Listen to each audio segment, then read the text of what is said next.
अध्यापना करिया पाई से महोदय कॉलेज लाइफ रे रेभेन्सा कॉलेज रे पढ़िवार सुजोग पाइथिले एवं से पढ़िवार प्रछद पटरे थिला अनेक असुविधा जहाँ को सार केबे भ्रुक्षेप करनथिले से निजे ट्यूशन करी जाई दी पैसा हुए से पाठ पढ़िया कार्य से तुले थांती बापा माँ गाँव रे जत किंचित चाष जमी थिला सेथिरे सेमाने तांकर कौलिक वृत्ति सहित जीवन अतिबाहित करुथिले एवं सार को अल्प अर्थ सहयोग करि पारुथिले। जाहो बहु कष्ट फल सार बीए बीड पास कले एवं निकटस्थ बलदेवजीउ मध्य इंग्राज विद्यालय सेतबले मुंड टेकी गोधन र समस्त ग्रामवासी आप्राण उद्यम एवं स्नेह सदिच्छा गोटे विद्यालय गढ़ी उठिला जार दुई शिक्षकों को नहींकरी ता कलेबर सृष्टि होता शिक्षार भार शिक्षार मानदंड को उन्नत करिया पाई एवं आम अंचलर गरीब एवं अनाहार रे थिबा अनेक पिला को छात्र भावे उत्तम सच्चरित्र छात्र भावे गढ़ी तोलिया पाई शपथ नहीं से दुई महान शिक्षक आज जड़े आम गहन रे एठारे उपस्थित अछंती एवं से कर्ममय जीवन रू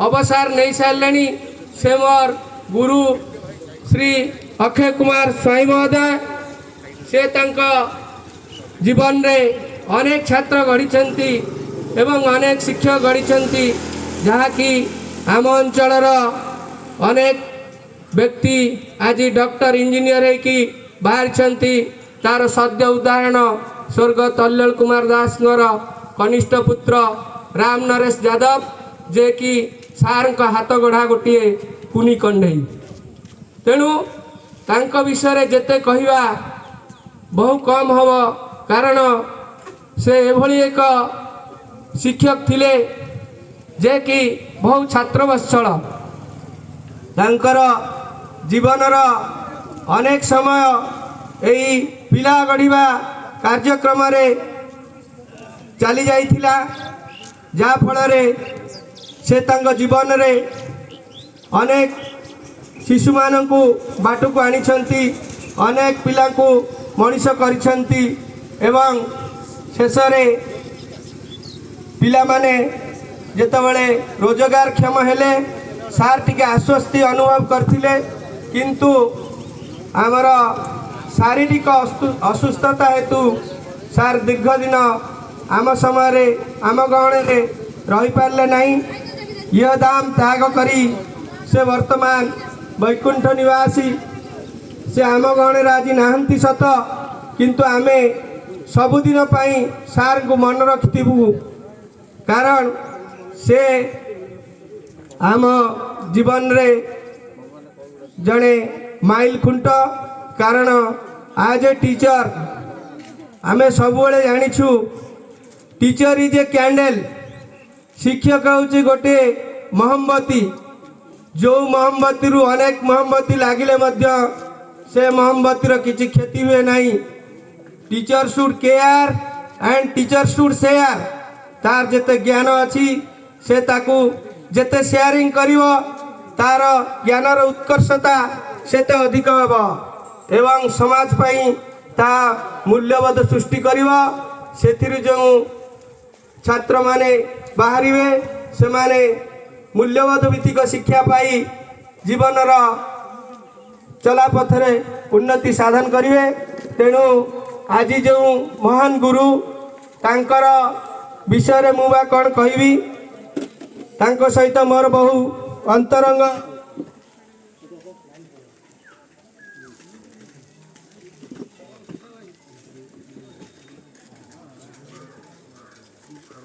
तेणु स्वर्गत सारंकर आज जो स्मृतिचारण सभा अनुष्ठित होगाकू जाउछि एही सभारे मु यादव महासंघ केन्द्रापड़ा जिला शाखार वरिष्ठ आईनजीवी एवं संघीय नेता श्रीयुक्त विजय कुमार परिडा महोदय को यही सभारे सभापतित्व करिया पई अनुरोध करुअछि।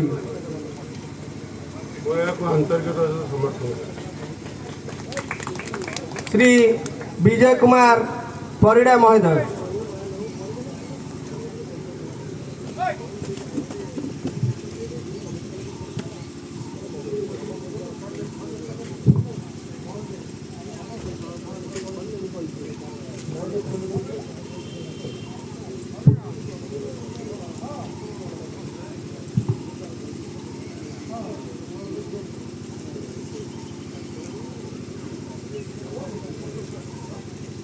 शिक्षक बंधुगण एवं तांकर छात्र माने ये अंचलर युवक भाई बंधु एवं केन्द्रापड़ा जिला यादव महासभार समस्त कर्मकर्ता एवं बंधुगण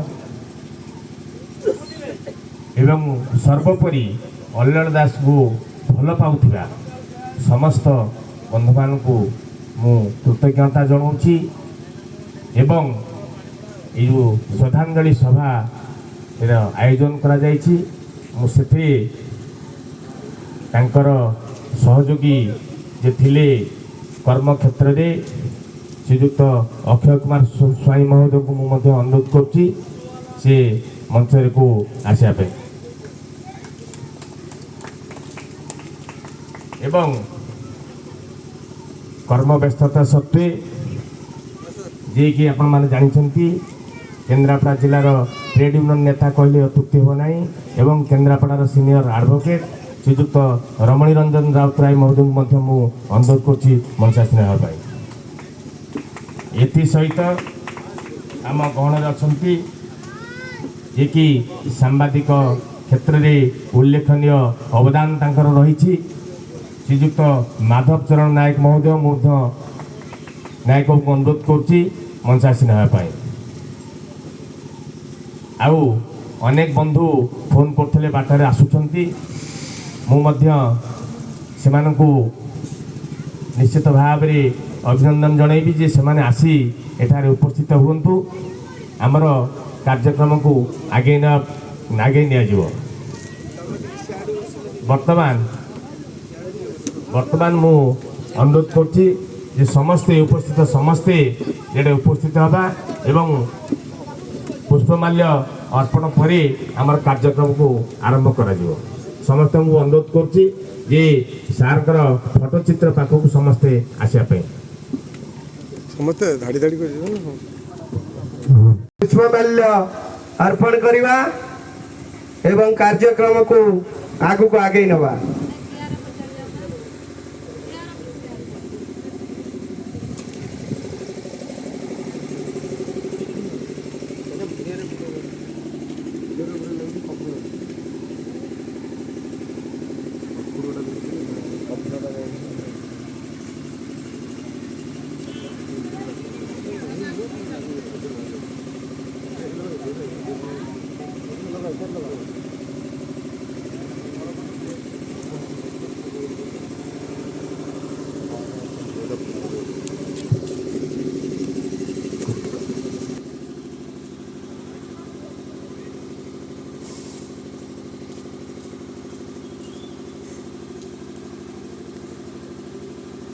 Gracias.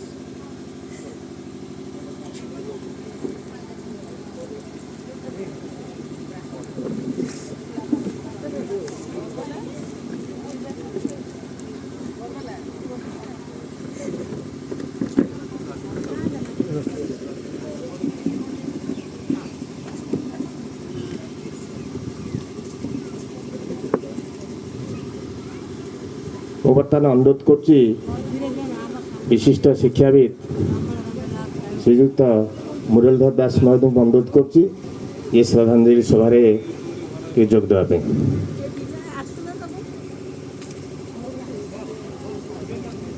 ମୁଁ ମଧ୍ୟ ଅନୁରୋଧ କରୁଛି ଯେ ଆମର ଯାଦବ ମହାସଭାର ଅଜୟ କୁମାର ଦାସ ଯେ ବିଶିଷ୍ଟ ଯାଦବ ନେତା, ମୁଁ ତାଙ୍କୁ ଅନୁରୋଧ କରୁଛି ସେ ବର୍ତ୍ତମାନ ପଞ୍ଚାସୀନ ହେବା ପାଇଁ।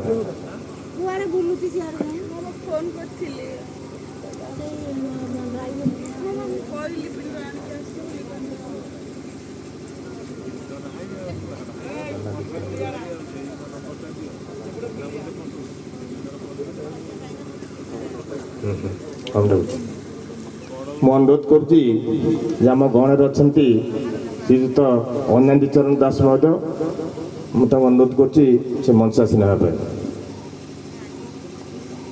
ଆଉ ମଧ୍ୟ ମୁଁ ଅନୁରୋଧ କରୁଛି ଯେ ମହାକାଳପଡ଼ା ବ୍ଲକ ଯାଦବ ମହାସଭାର ସଭାପତି ଯେ ପ୍ରଦୀପ୍ତ ମହାପାତ୍ରଙ୍କୁ ସେ ମଞ୍ଚାସୀନ ହେବା ପାଇଁ।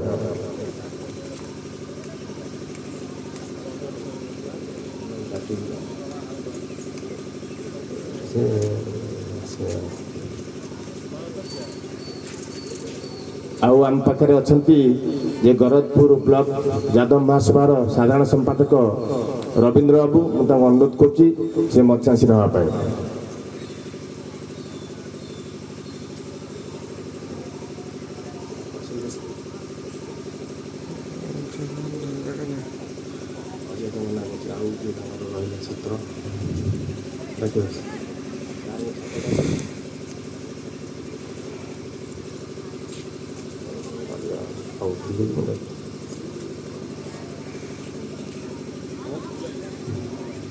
ହଁ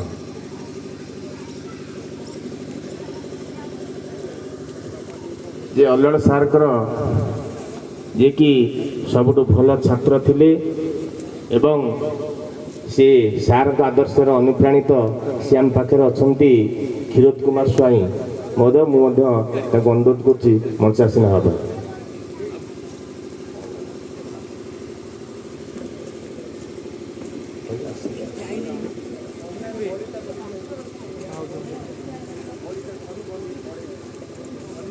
ଆଜି 11 ଦିନ ହେଇଯିବ ଯେଉଁମାନେ ଖବରକାଗଜ ପଢ଼ିଛନ୍ତି ଏବଂ ବନ୍ଧୁମାନଙ୍କ ଠାରୁ ଶୁଣିଛନ୍ତି, ସେମାନେ ନିଜର କୋହ ସମ୍ବରଣ କରିପାରିନାହାନ୍ତି ଏବଂ ଆଜି ଶ୍ରୁତି ସଭା କଥା ଶୁଣି ଯେ ଯେତେ କାମ ଥାଉ ପଛେ ସେମାନେ ଆସି ଯେଉଁ ଯୋଗ ଦେଇଛନ୍ତି, ମୁଁ ଆଜି ତାଙ୍କର ପରିବାର ତରଫରୁ ଏବଂ ତାଙ୍କୁ ଭଲ ପାଉଥିବା ବ୍ୟକ୍ତିମାନଙ୍କ ତରଫରୁ ମୁଁ ସେମାନଙ୍କୁ କୃତଜ୍ଞତା ଜ୍ଞାପନ କରୁଛି ଏବଂ ସେମାନେ ତାଙ୍କର ଭଲ ପାଇବାକୁ ଜାହିର କରି ଏ ଶ୍ରୁତି ସଭାରେ ଯୋଗ ଦେଇଛନ୍ତି। ମୁଁ ପୁଣି ଥରେ ତାଙ୍କୁ ଅଭିନନ୍ଦନ ଜ୍ଞାପନ କରୁଛି। ଆଉ ଏହି ମର୍ମରେ ଯେ ଅଲ୍ଲଣ ସାର୍ଙ୍କୁ ଯେଉଁମାନେ ଜାଣିଛନ୍ତି ଏବଂ ତାଙ୍କ ସହିତ ବହୁତ କାର୍ଯ୍ୟ କରିଛନ୍ତି, ସେମାନଙ୍କ ଭିତରୁ ରମଣୀ ରଞ୍ଜନ ରାଉତରାୟ ଯିଏ କେନ୍ଦ୍ରାପଡ଼ାର ଜଣେ ବରିଷ୍ଠ ଆଡଭୋକେଟ୍ ଏବଂ ସଦା ସର୍ବଦା ଲୋକମାନଙ୍କ ସାଙ୍ଗରେ ଥାନ୍ତି, ସେ ତାଙ୍କ ଆବର୍ତ୍ତମାନରେ ଅଲ୍ଲଣ ସାର୍ଙ୍କର ତାଙ୍କ ସଂସ୍ପର୍ଶରେ ଆସିଛନ୍ତି ଏବଂ ମିଶିକିରି ଅନେକ କାର୍ଯ୍ୟ ମଧ୍ୟ ଏ ସମାଜ ପାଇଁ କରିଛନ୍ତି। ଆମ ପାଖରେ ଆଜି ଉପସ୍ଥିତ ଅଛନ୍ତି। ମୁଁ ରାଉତରାୟ ମହୋଦୟଙ୍କୁ ଅନୁରୋଧ କରୁଛି ସେ ତାଙ୍କର ସାର୍ଙ୍କ ସହିତ ମିଶିଥିବା ଏବଂ ଅଙ୍ଗେ ନିଭେଇଥିବା କଥା କିଛି ଏ ମଞ୍ଚରେ କହିଲେ। ଯେଉଁମାନେ ଆଜି ଯୋଗ ଦେଇଛନ୍ତି ସେ କଥା ଜାଣିପାରି ନାହାନ୍ତି, ଆଜି ଆମେ ନିଶ୍ଚିତ ଭାବରେ ଜାଣିବା ଏବଂ ମୁଁ ଅନୁରୋଧ କରୁଛି ରମଣୀ ବାବୁଙ୍କୁ ସେ ତାଙ୍କର ଶ୍ରଦ୍ଧାଞ୍ଜଳି ଅର୍ପଣ କରିବା ପାଇଁ।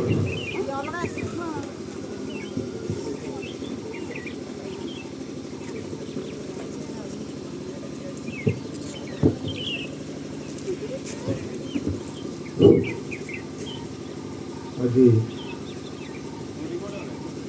ସଭାର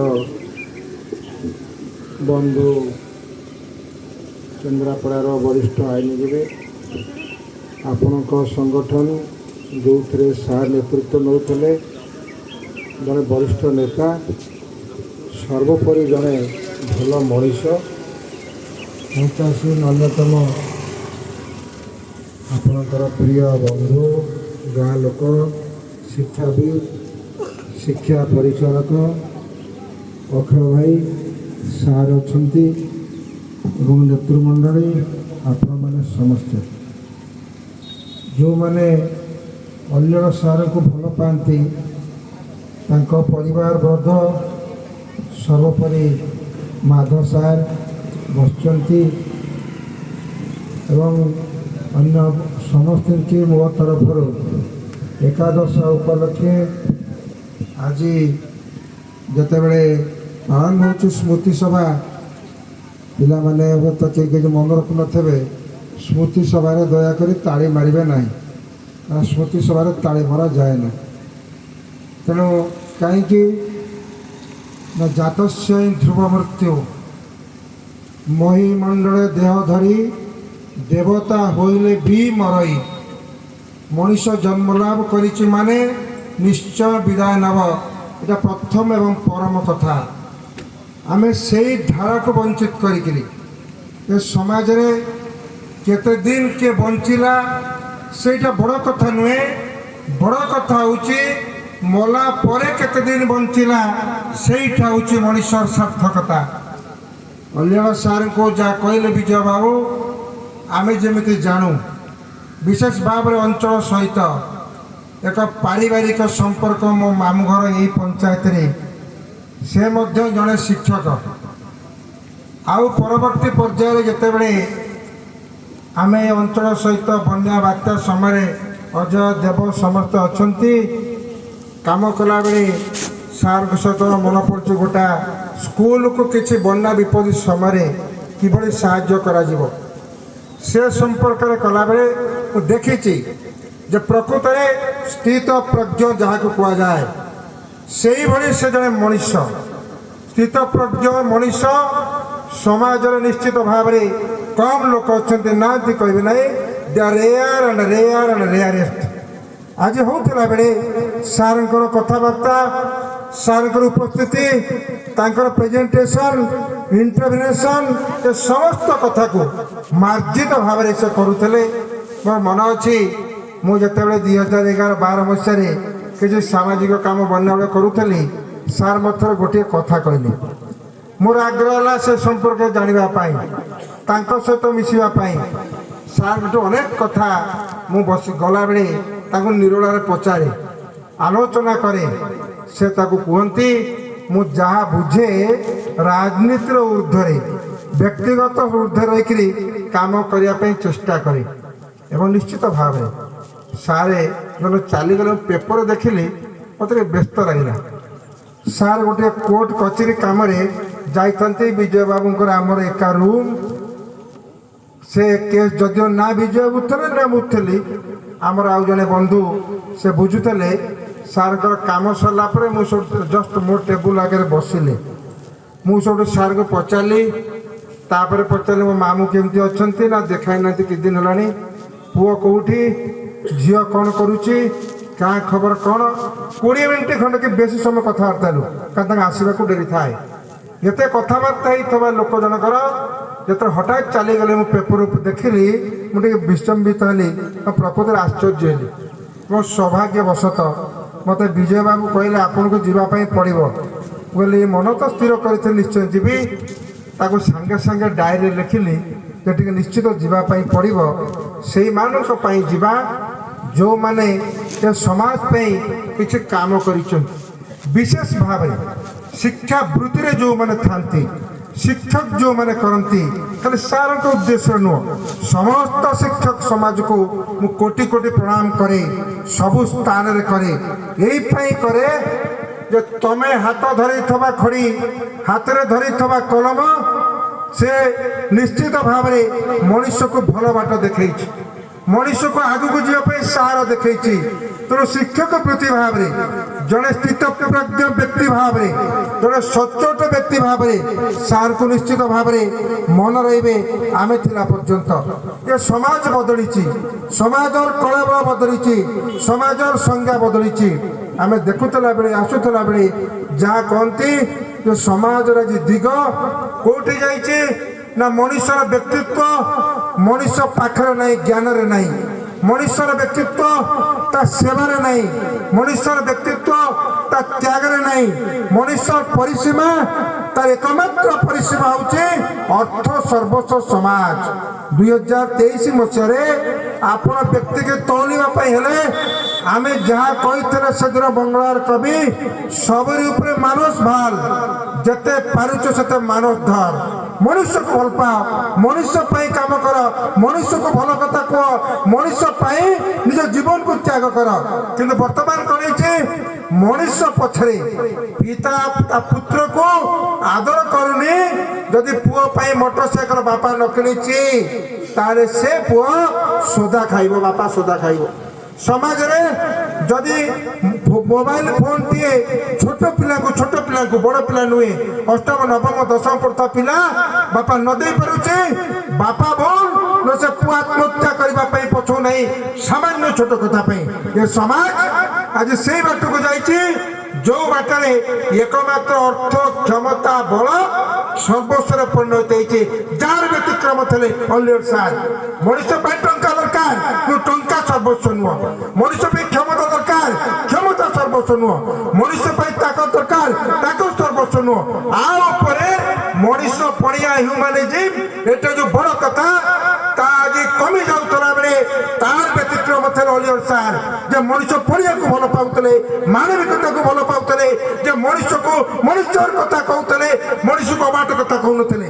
ଆମେ ସମାଜରେ ବୁଲିଲା ବେଳେ ଦେଖିଛୁ କିଛି ଲୋକ ଅଛନ୍ତି ଭଲ କଥା କୁହନ୍ତି, ଭଲ ପୋଷାକ ପିନ୍ଧନ୍ତି, ଭଲ ଆଚରଣ କରନ୍ତି, କିନ୍ତୁ କାମ କଲା ବେଳେ ଆକୁ ସବୁ ଖରାପକୁ ବି ପ୍ରଶ୍ରୟ ଦିଅନ୍ତି।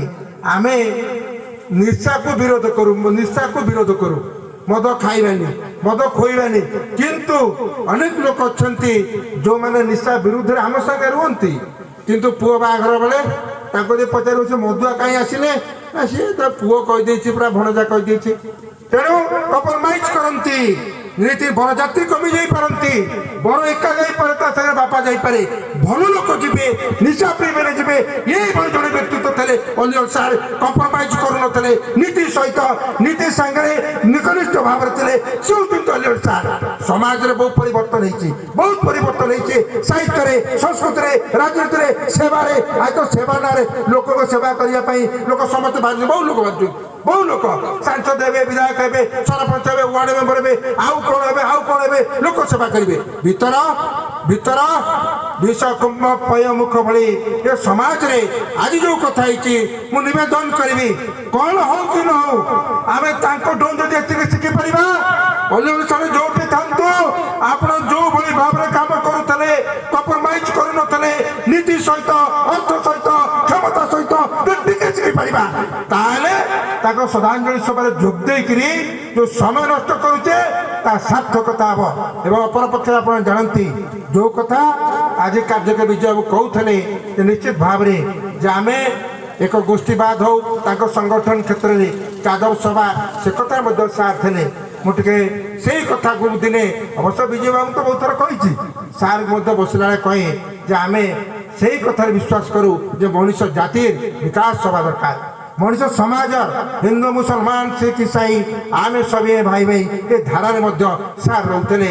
ତେଣୁ ମୁଁ ଆଶା କରିବି ତାଙ୍କ ଆବର୍ତ୍ତମାନରେ ସେ ଆମଠୁ ବିଦାୟ ନେଇଛନ୍ତି, ନିଶ୍ଚିତ ଭାବରେ ତାଙ୍କ ସ୍ମୃତି ପାଇଁ ଆଲୋଚନା କରୁଥିଲେ। ମୁଁ ଆସୁଛୁ ଭଲ କଥାଟା ଶୁଣିଲି ଯେ ଅଲିଅର ସାର୍ଙ୍କ ନାଁରେ ଗୋଟେ ସ୍ମୃତି ସଂସଦ ହବ, କିନ୍ତୁ ଅନେକ କଥା ପୁରସ୍କାର ପାଇବା ପାଇଁ ମାନପତ୍ର ଲୋକ ଲେଖିବେ, ଟଙ୍କା କମିଟିକି ଦେବେ ଯେ ମତଟା ମାନପତ୍ର ଦିଅ। ମାନପତ୍ର ଯୋଉ ବଜାର ଚାଲିଛି, ମୁଁ ନିଶ୍ଚିତ ଭାବରେ ଆଶା କରିବି ଗରିବ ପିଲା ଆମେ ତ ଗରିବର ସଂଜ୍ଞା ନିରୂପଣ କଲାବେଳେ ବେଳେ ଭୁଲ ହୋଇଯାଏ, ଯଦି ନିଶ୍ଚିତ ଭାବରେ ଗୋଟିଏ ପିଲାକୁ ସାହାଯ୍ୟ କରନ୍ତି ସ୍ମୃତି ସଂସଦ ଗଠନ କରିକିରି, ତାହେଲେ ତାହା ହିଁ ହେବ ତାଙ୍କ ଉଦ୍ଦେଶ୍ୟରେ ତାଙ୍କ ସମର୍ପିତ ଭାବରେ ଶ୍ରେଷ୍ଠ ଶ୍ରଦ୍ଧାଞ୍ଜଳି। ପୁଣି ଥରେ ନିବେଦନ କରିବି ତାଙ୍କ ପରିବାର ଯେ ଆମେ ନିଶ୍ଚିତ ଭାବରେ ସମସ୍ତେ ଯିବା। ସାର୍ ବିଦାୟ ନେଇଛନ୍ତି, ତାଙ୍କ ପୁଅ ବୋହୂ, ତାଙ୍କ ଝିଅ, ତାଙ୍କ ଜ୍ୱାଇଁ, ତାଙ୍କ ବନ୍ଧୁ, ତାଙ୍କ ପରିବାର ବର୍ଗ, ସର୍ବୋପରି ଇଏ ମୁସଡ଼ିଆ ଗାଁରେ ଯାହା ସହିତ ମିଶୁଥିଲେ, ସକାଳୁ ଉଠିକରି ଚାଲି ଯାଉଥିଲେ, ଯେ ଜାଣିଥିଲେ ଯେ ମୁଁ ନିଶ୍ଚିତ ଆଉ କିଛି ଦିନ ସମାଜରେ ଅଛି, କିନ୍ତୁ ବଡ଼ କ୍ରୂର କାଳ, ବଡ଼ ଅବିଶ୍ୱାସୀ ହାବୁଡ଼ି ଜୀବ ସେ दिन निश्चय आसी हठात करी विदाउट नोटिस रे मृत्यु पहुँचे आमको निश्चित भाव में दुख कामना करिचे जे सार तमे जोटी थांतु सार भले थांतु आमे दुख को लागिले भी सहीबा को पड़िबो समर धारा रे आमको निश्चित भाव में ग्रहण करिया पे पड़िबो मु पुणी थरे धैर्य धरिबा पाई परिवार बंधु बांधव ग्रामवासी निवेदन करने सहित आशा करी सारे जोटी थांतु भले थांतु एतिक आशा करने सहित मोर श्रद्धांजलि अर्पण करुच्ची मो शेष अल्लड़ सार अमर रहे अल्लड़ सार अमर रहे अल्लड़ सार अमर रहे एतिक निवेदन सहित मोर श्रद्धांजलि सबको समस्त के नमस्कार सार को नमस्कार सरस्कांत नायक महोदय मु अनुरोध करुच्ची टिके मंचास नेवाई मु बर्तमान जे सारकर जे प्रिय छात्र थिले क्षीरोद कुमार स्वाई से सार संस्पर्श बेसी आसुचंती तांकर सार सहित तांकर श्रद्धांजलि रे से निश्चित भाव में रखिए जे सार संगे से किपरि भाव में थिले एवं सारंकर जो महानता जो व्यक्तित्व संपर्क में से तांकर श्रद्धांजलि रे टिके आम मान को जणाइबे।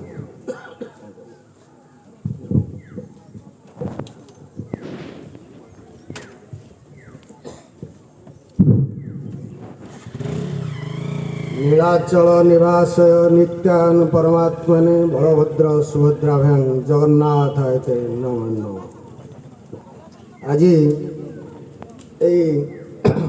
स्मृति सभा बा श्रद्धांजलि सभा मोर से महान चिर अभिवादनीय पूज्य गुरु स्वर्गत अल्लड़ दास आयोजित स्मृति सभार सम्मान्य सभापति मंचासीन मोर आउ जड़े गुरु सम्मान्य अक्षय सार सम्मान्य मुरल सार एवं जादव सभार समस्त सम्मान्य कर्मकर्ता मोर पितृतुल्य ये सांबादिक अवसरप्राप्त शिक्षक वर्तमान सांबादिक भावे कार्यरत सम्मान्य माधव चंद्र नायक माधवदा एवं उपस्थित समस्त मुसाड़िया ग्रामर गुरुजन सहकर्मी सहधर्मी मानंकु मोर आंतरिक शुभेच्छा एवं गुरुजन मानंकु प्रणाम। आज ये श्रद्धांजलि सभार एक शोकातुर एक अश्रुल सभार जोगदेवा अवसर रे जो दुई जनकर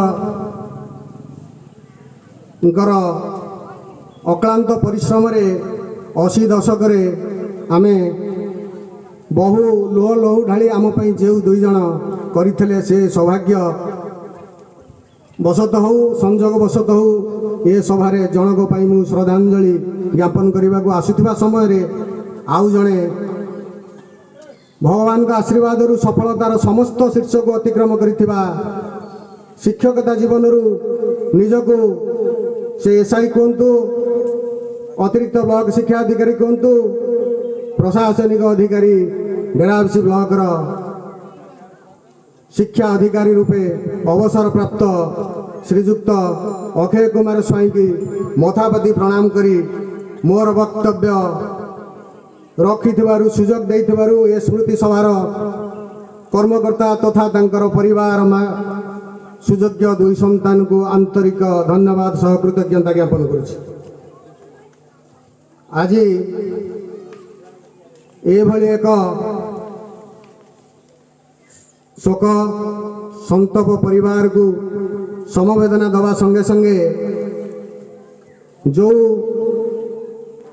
गोधन भली एक ग्राम गढ़ी उठुथिबा से मध्य इंग्राजी विद्यालयटी सेतबले आमे जो समय पाठ पढ़ुलु 83-84 मसीहा और मन पड़ुछि डिबी लंठन आलुओ नहीं जो अक्लांत परिश्रम करी आमको जो दुई जन पूज्य गुरुजी एते बाट नहीं एवं तांकर টিচিং লর্নিং প্রসেসটা ମୁଁ ମଧ୍ୟ କାର୍ଯ୍ୟରତ ଢେଙ୍କାନାଳ ଜିଲ୍ଲାରେ ସେହି ପ୍ରଚେଷ୍ଟାକୁ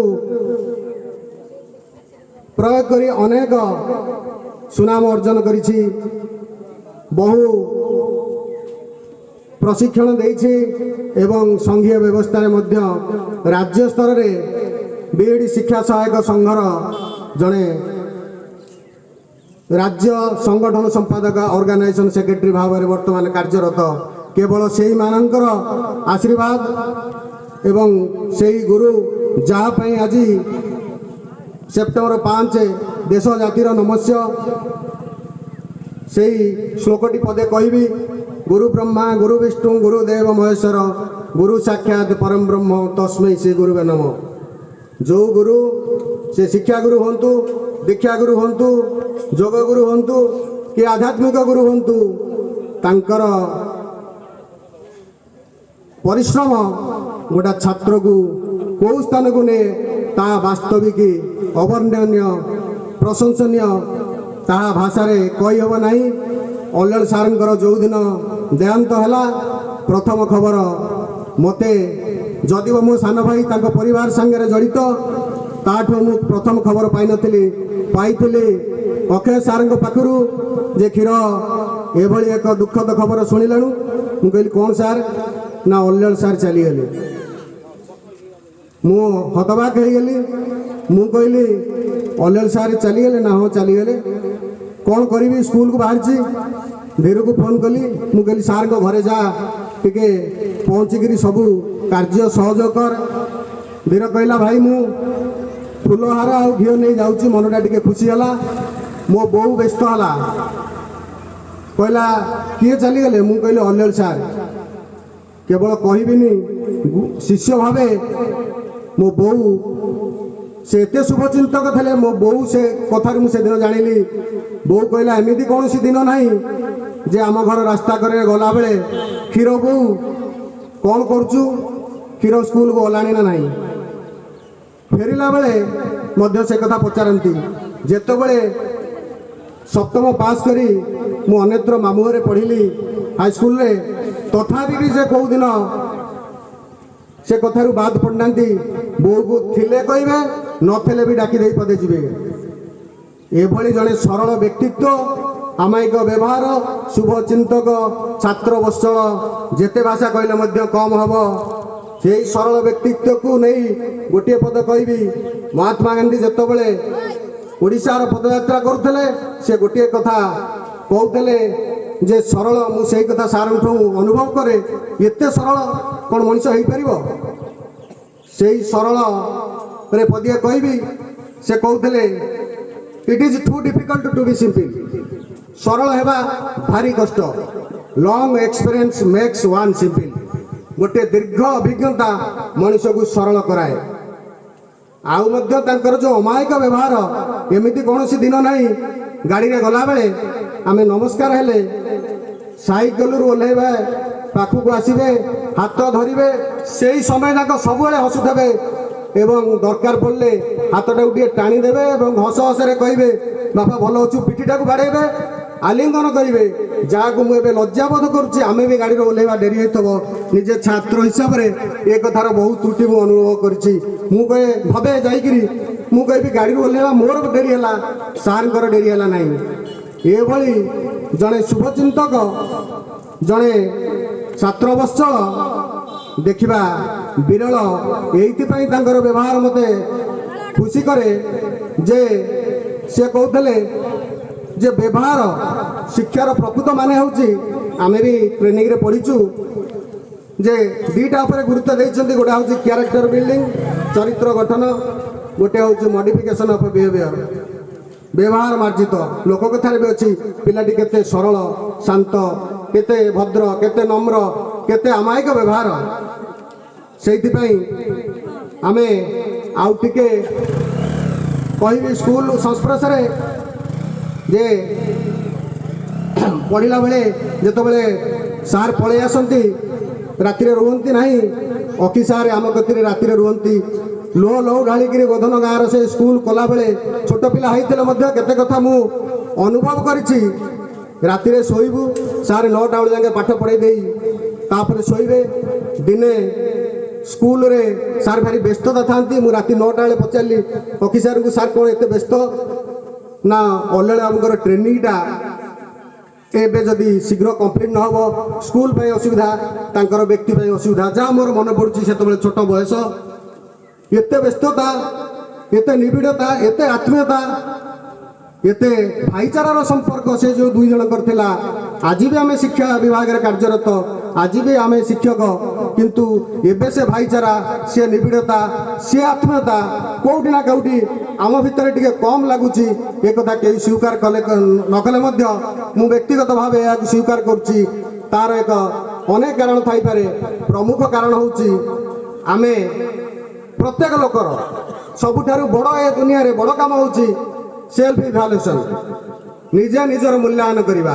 ମୁଁ କେତେ ଠିକ୍ କେତେ ଭୁଲ କରୁଛି, ଯଦି ଭୁଲ କରୁଛି ଏଟାକୁ ମୁଁ ଭୁଲ ସୁଧାରିବି ନା ନାହିଁ, ସେଇ କଥାଟା 2 ଜଣଙ୍କ ସାର୍ଙ୍କଠୁ ଏତେ ମାତ୍ରାରେ ଶିଖିଥିଲୁ। ଏବଂ ପ୍ରଭୁ ତାଙ୍କୁ ଏତେ ଶୀଘ୍ର ନେଇଯିବେ କେବେ ବିଚାର କରିନଥିଲି।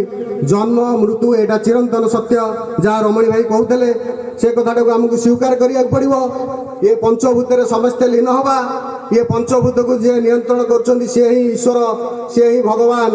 ଭରୁ ଭୂମି ବା ମାଟି, ଗରୁ ଗଗନ ଆକାଶ, ବାରୁ ବାୟୁ, ନୀରୁ ନିଆଁ ବା ନୀର ଜଳ, ଏ ପଞ୍ଚଭୂତକୁ ଆମକୁ ସ୍ୱୀକାର କରିବାକୁ ପଡ଼ିବ। ପଞ୍ଚଭୂତରେ ସମସ୍ତେ ଲୀନ ହେବା, ଏ ନିଷ୍ଠୁର ସତ୍ୟକୁ ତାଙ୍କ ପରିବାର ହେଉ ଆମେ ସମସ୍ତଙ୍କୁ ସ୍ୱୀକାର କରିବା। ଯାହା ରମଣୀ ଭାଇ କହୁଥିଲେ, ଜଣେ ଆସିଲେ ଜଣେ ଯିବା। ଯଦି ସଂସାରକୁ କଥା ଚିନ୍ତା କରିବା, ଯାହା ସରି ସରି ଆସେ ତାହା ସଂସାର। ଯଦି ଦୁନିଆ କଥା ଚିନ୍ତା କରିବା, ଏ ଦୁନିଆ 2ଟି ନିଆଁ ଭିତରେ ଆମେ କେବଳ 2.5 ଦିନିଆ ଅତିଥି।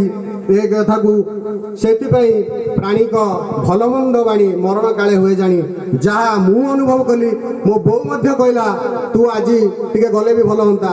ମୁଁ ଆସିପାରିଲିନି। ମୁଁ କହିଲି, ନାଇଁ ବୋଉ, ମୁଁ 9, 10, 11 3 ଦିନ ଯାକ ରହିବି। ତାପରେ ଯାଇ ସେ ସନ୍ତୁଷ୍ଟ ହୋଇଥିଲା। କେବଳ ଆମେ ସମସ୍ତେ ଏଠି ଚର୍ଚ୍ଚା କରି ସାର୍ଙ୍କର ବହୁତ ଗୁଣଗାନ କରିକିରି ଯିବା, କିନ୍ତୁ ସମସ୍ତେ ଏକଥା କହିବେ, ଆମେ ସମସ୍ତେ ଟିକେ ଦୁଃଖ କରିବା, ପଳେଇବା।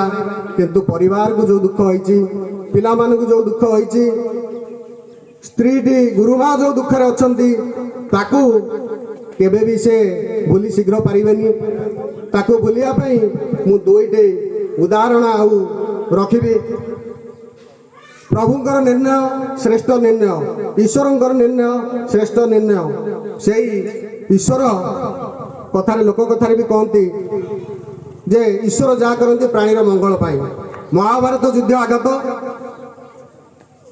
ଚକ୍ରବ୍ୟୁହ ରଚନା ହୋଇସାରିଥାଏ। କିଏ ଯିବ? ଅର୍ଜୁନଙ୍କ ଅନୁପସ୍ଥିତିରେ ଅଭିମନ୍ୟୁ ବାଳୁତ ହେଲେ ମଧ୍ୟ କହିଥିଲା, ମୁଁ ଚକ୍ରବ୍ୟୁହକୁ ଭେଦ କରିବି।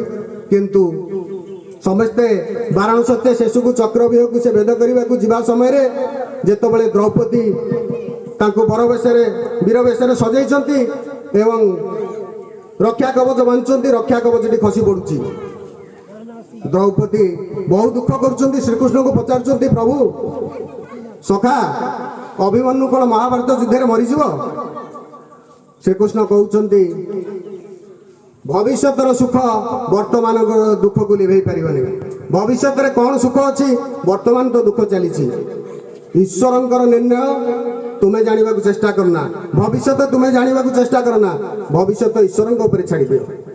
ସେଇଠୁ ସେ ବୁଝିଛନ୍ତି, ନାଇଁ, ଈଶ୍ୱରଙ୍କର ଇଚ୍ଛା ଯାହା ଅଛି ତାହା ହଉ। ମୁଁ କେବଳ ପିଲାମାନଙ୍କୁ, ଗୁରୁମାଙ୍କୁ ଏତିକି ପ୍ରାର୍ଥନା କରିବି, ଏ ଭବିଷ୍ୟତ, ଏ ନିଷ୍ଠୁର ସତ୍ୟକୁ ଆପଣ ଈଶ୍ୱରଙ୍କ ଉପରେ ଛାଡ଼ନ୍ତୁ। ଈଶ୍ୱରଙ୍କ ଇଚ୍ଛା କ'ଣ ଥିଲା, ସେଇ ପରିପ୍ରେକ୍ଷୀରେ ଆଉ ଗୋଟିଏ ଛୋଟିଆ ଗପଟିଏ କହିବି।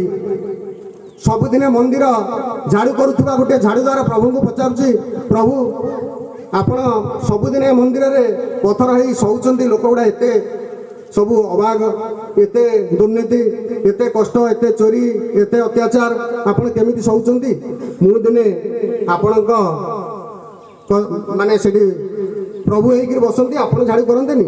ସେ କହିଲେ, ତୁ ପାରିବୁନୁ, ତୁ ମଣିଷ, ତୁ ଆମ ଭଳିଆ ଏତେ ସହିପାରିବୁନୁ, ଆଉ ନିର୍ଣ୍ଣୟ ଶେଷକୁ ରଖିପାରିବୁନୁ। ନା ନାଇଁ, ମୁଁ ସହିବି, ମୋତେ ଗୋଟିଏ ଦିନ ସୁଯୋଗ ଦିଅନ୍ତୁ।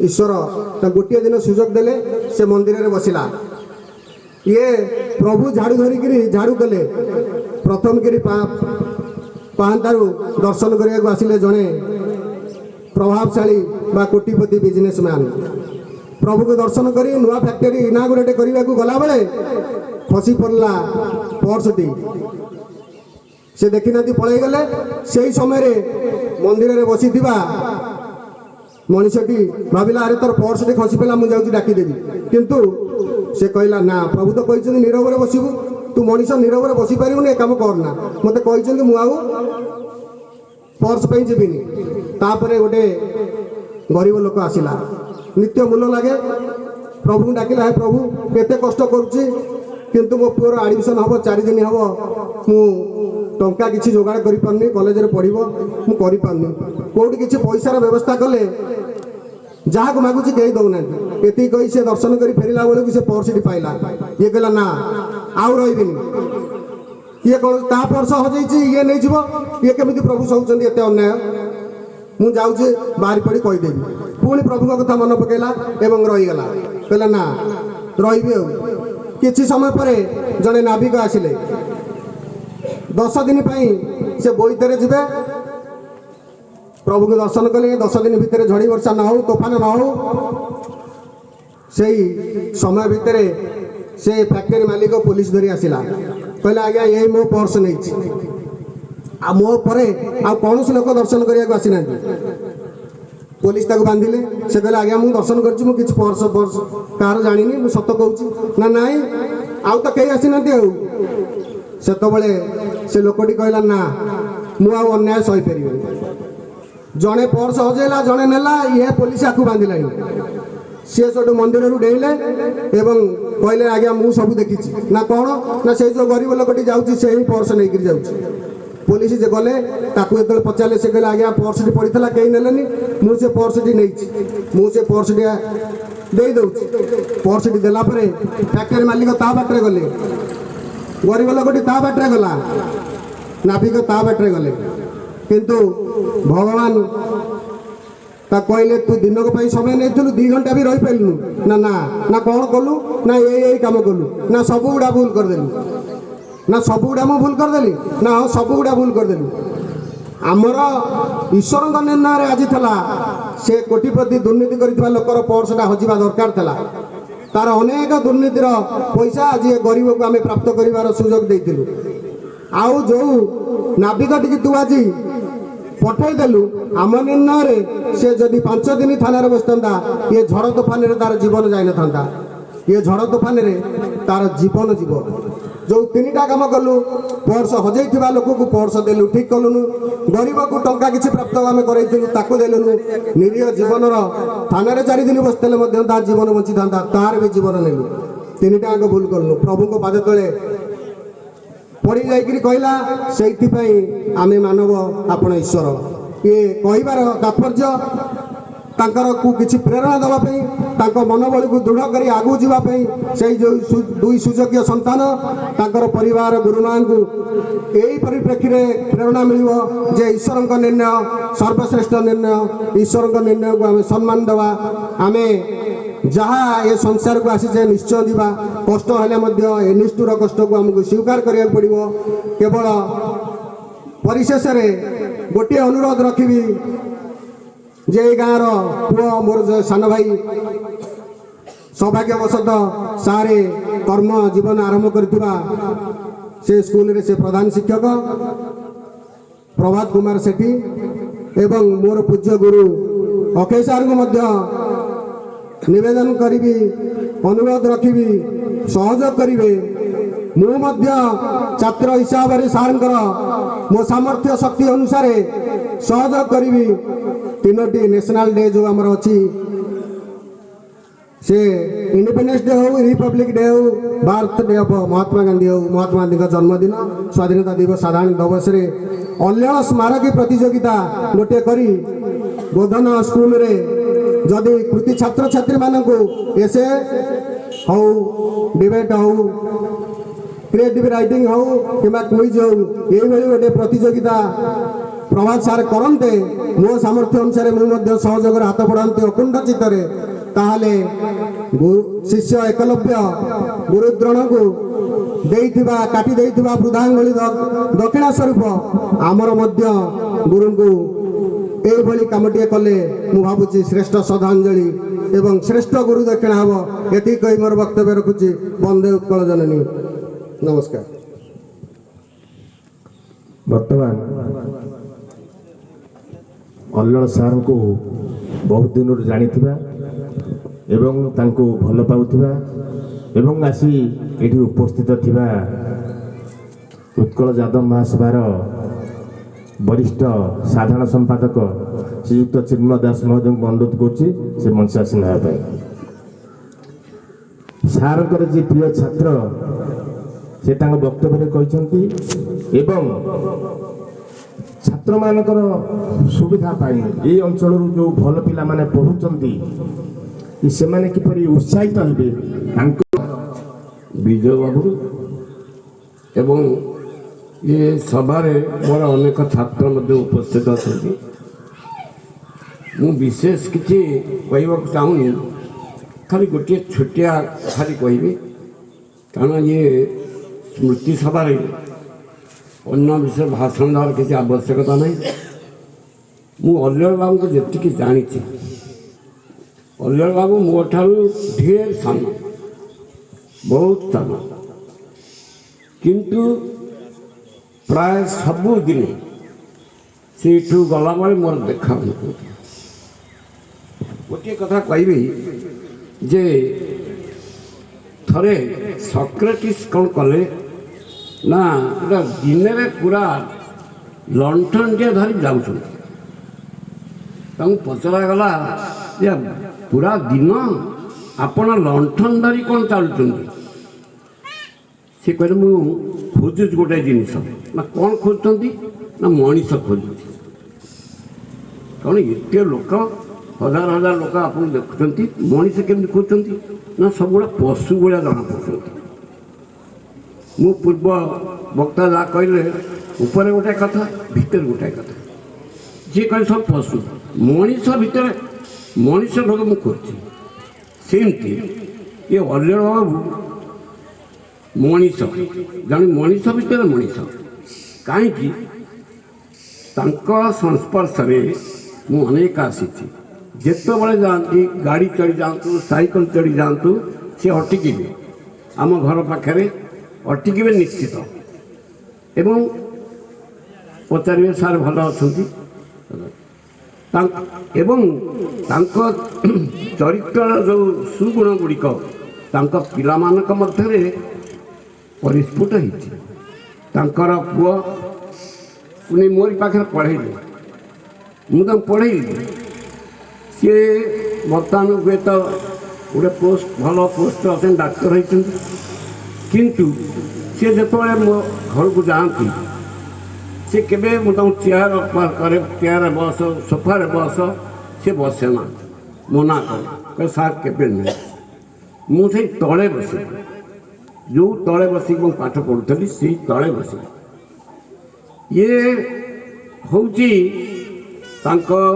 बापांकर जो कल्चर से मध्य परिस्फुट होया मु तो अनेक पिला पढ़े बहुत बहुत डाक्तर बहुत इंजीनियर वकिल आउ जज होती किंतु एभलिया पिला मु केबे देखिनी मु सेई दिन जानिली जे तांको बापांकर छाप केमी तांको पर पड़ी अल्लड़ गोटे मनीष भाया मनीष सी एत सरल कि सहज विश्वास कर यही सरल मनीष को मनीषर स्मृति सभार अल्प टे कहवाक बहुत भिड़ी आसली मु कौन जगह जाए ना कि मत एत जो जन शुणिली जे अल्लड़ बाबू चलीगले मुझे निजक विश्वास कर पारि कारण सी एत सान मो ठार सी चलीगले ये समय अवश्य आम तो ग्रहण करा पड़ो कारण there is meeting there is painting जो आम आसीचु ନିଶ୍ଚିତ ଟ୍ରେନ୍ ଯାଉଛି କେଉଁ ଡବାରେ କିଏ ଓହ୍ଲାଇବ କେଉଁ ଷ୍ଟେସନରେ ଓହ୍ଲାଇବ ସେ ତ ଆଗରୁ ବିଧି ତା'ର ବିଧାନ କରିଛି, ଆମେ ସେୟା ମଧ୍ୟ କରିବାକୁ ଚାହୁଁ। ତେଣୁ ଆଜି ଏ ସ୍ମୃତି ସଭାରେ ମୁଁ ଅଲ୍ଲଳ ବାବୁଙ୍କର ତେଣୁ ପରିବାର, ତାଙ୍କର ପିଲାମାନେ, ତାଙ୍କର ମିସେସ୍ ସମସ୍ତଙ୍କୁ ସମସ୍ତଙ୍କୁ ମଧ୍ୟ ତାଙ୍କୁ କେମିତି ଈଶ୍ୱର ତାଙ୍କୁ ସାହସ ଦିଅନ୍ତୁ ଯେ ଅଲ୍ଲଳ ଯିବା ଦ୍ୱାରା ଯେଉଁ ଭୟର ସୃଷ୍ଟି ସେ କେମିତି ଭଲ ହେବ। ମୁଁ ଆଉ ବିଶେଷ କିଛି କହିବାକୁ ଚାହୁଁନି, ମୁଁ ଏତିକି କରିବା। କୃତଜ୍ଞତା ଜ୍ଞାପନ କରୁଛି ସେ ଆସିଲେ ଏବଂ ତାଙ୍କ ସହ ବିତେଇଥିବା ସମୟ ସମ୍ପର୍କରେ କହିଲେ ଏବଂ ତାଙ୍କ ପରିବାରକୁ ସମ୍ବର୍ଦ୍ଧନା ଜଣାଇଲେ। ତେଣୁ ତାଙ୍କ ପରିବାର ତରଫରୁ ମୁଁ ତାଙ୍କୁ କୃତଜ୍ଞତା ଜ୍ଞାପନ କରୁଛି। ଆଉ ଆମ ପାଖରେ ଅଛନ୍ତି ବୋଧନ ସ୍କୁଲରେ ଯିଏକି ମିଶିକିରି କାମ କରୁଥିଲେ ସାର୍ଙ୍କ ସାଙ୍ଗରେ ଅକ୍ଷୟ ବାବୁ ଅଛନ୍ତି ଏବଂ ବିବେକାନନ୍ଦ ସ୍ୱାଇଁ ମହୋଦୟ ଅଛନ୍ତି। ତେଣୁ ତାଙ୍କୁ ବିବେକାନନ୍ଦ ସ୍ୱାଇଁ ମହୋଦୟକୁ ଅନୁରୋଧ କରିବି ତାଙ୍କର ଯେଉଁ ଅଭୁଲା ସ୍ମୃତି ଯେଉଁ ମିଶିଥିଲେ ଏବଂ ଦୀର୍ଘ ଦିନ କାମ କରିଥିଲେ ତାଙ୍କୁ ଅନୁରୋଧ କରୁଛି ସେ ସମ୍ପର୍କରେ ଟିକେ ଆମମାନଙ୍କୁ କୃତାର୍ଥ କରିବେ, ଯାହାଫଳରେ ଯେଉଁ ଛାତ୍ରଛାତ୍ରୀମାନେ ଏଠି ଉପସ୍ଥିତ ଅଛନ୍ତି ସେମାନେ ଜାଣିବେ ଯେ ବାସ୍ତବରେ ସେମାନେ କେତେ କଷ୍ଟ କରୁଥିଲେ। ଶ୍ରୀଯୁକ୍ତ ବିବେକାନନ୍ଦ ସ୍ୱାଇଁ ମହୋଦୟ।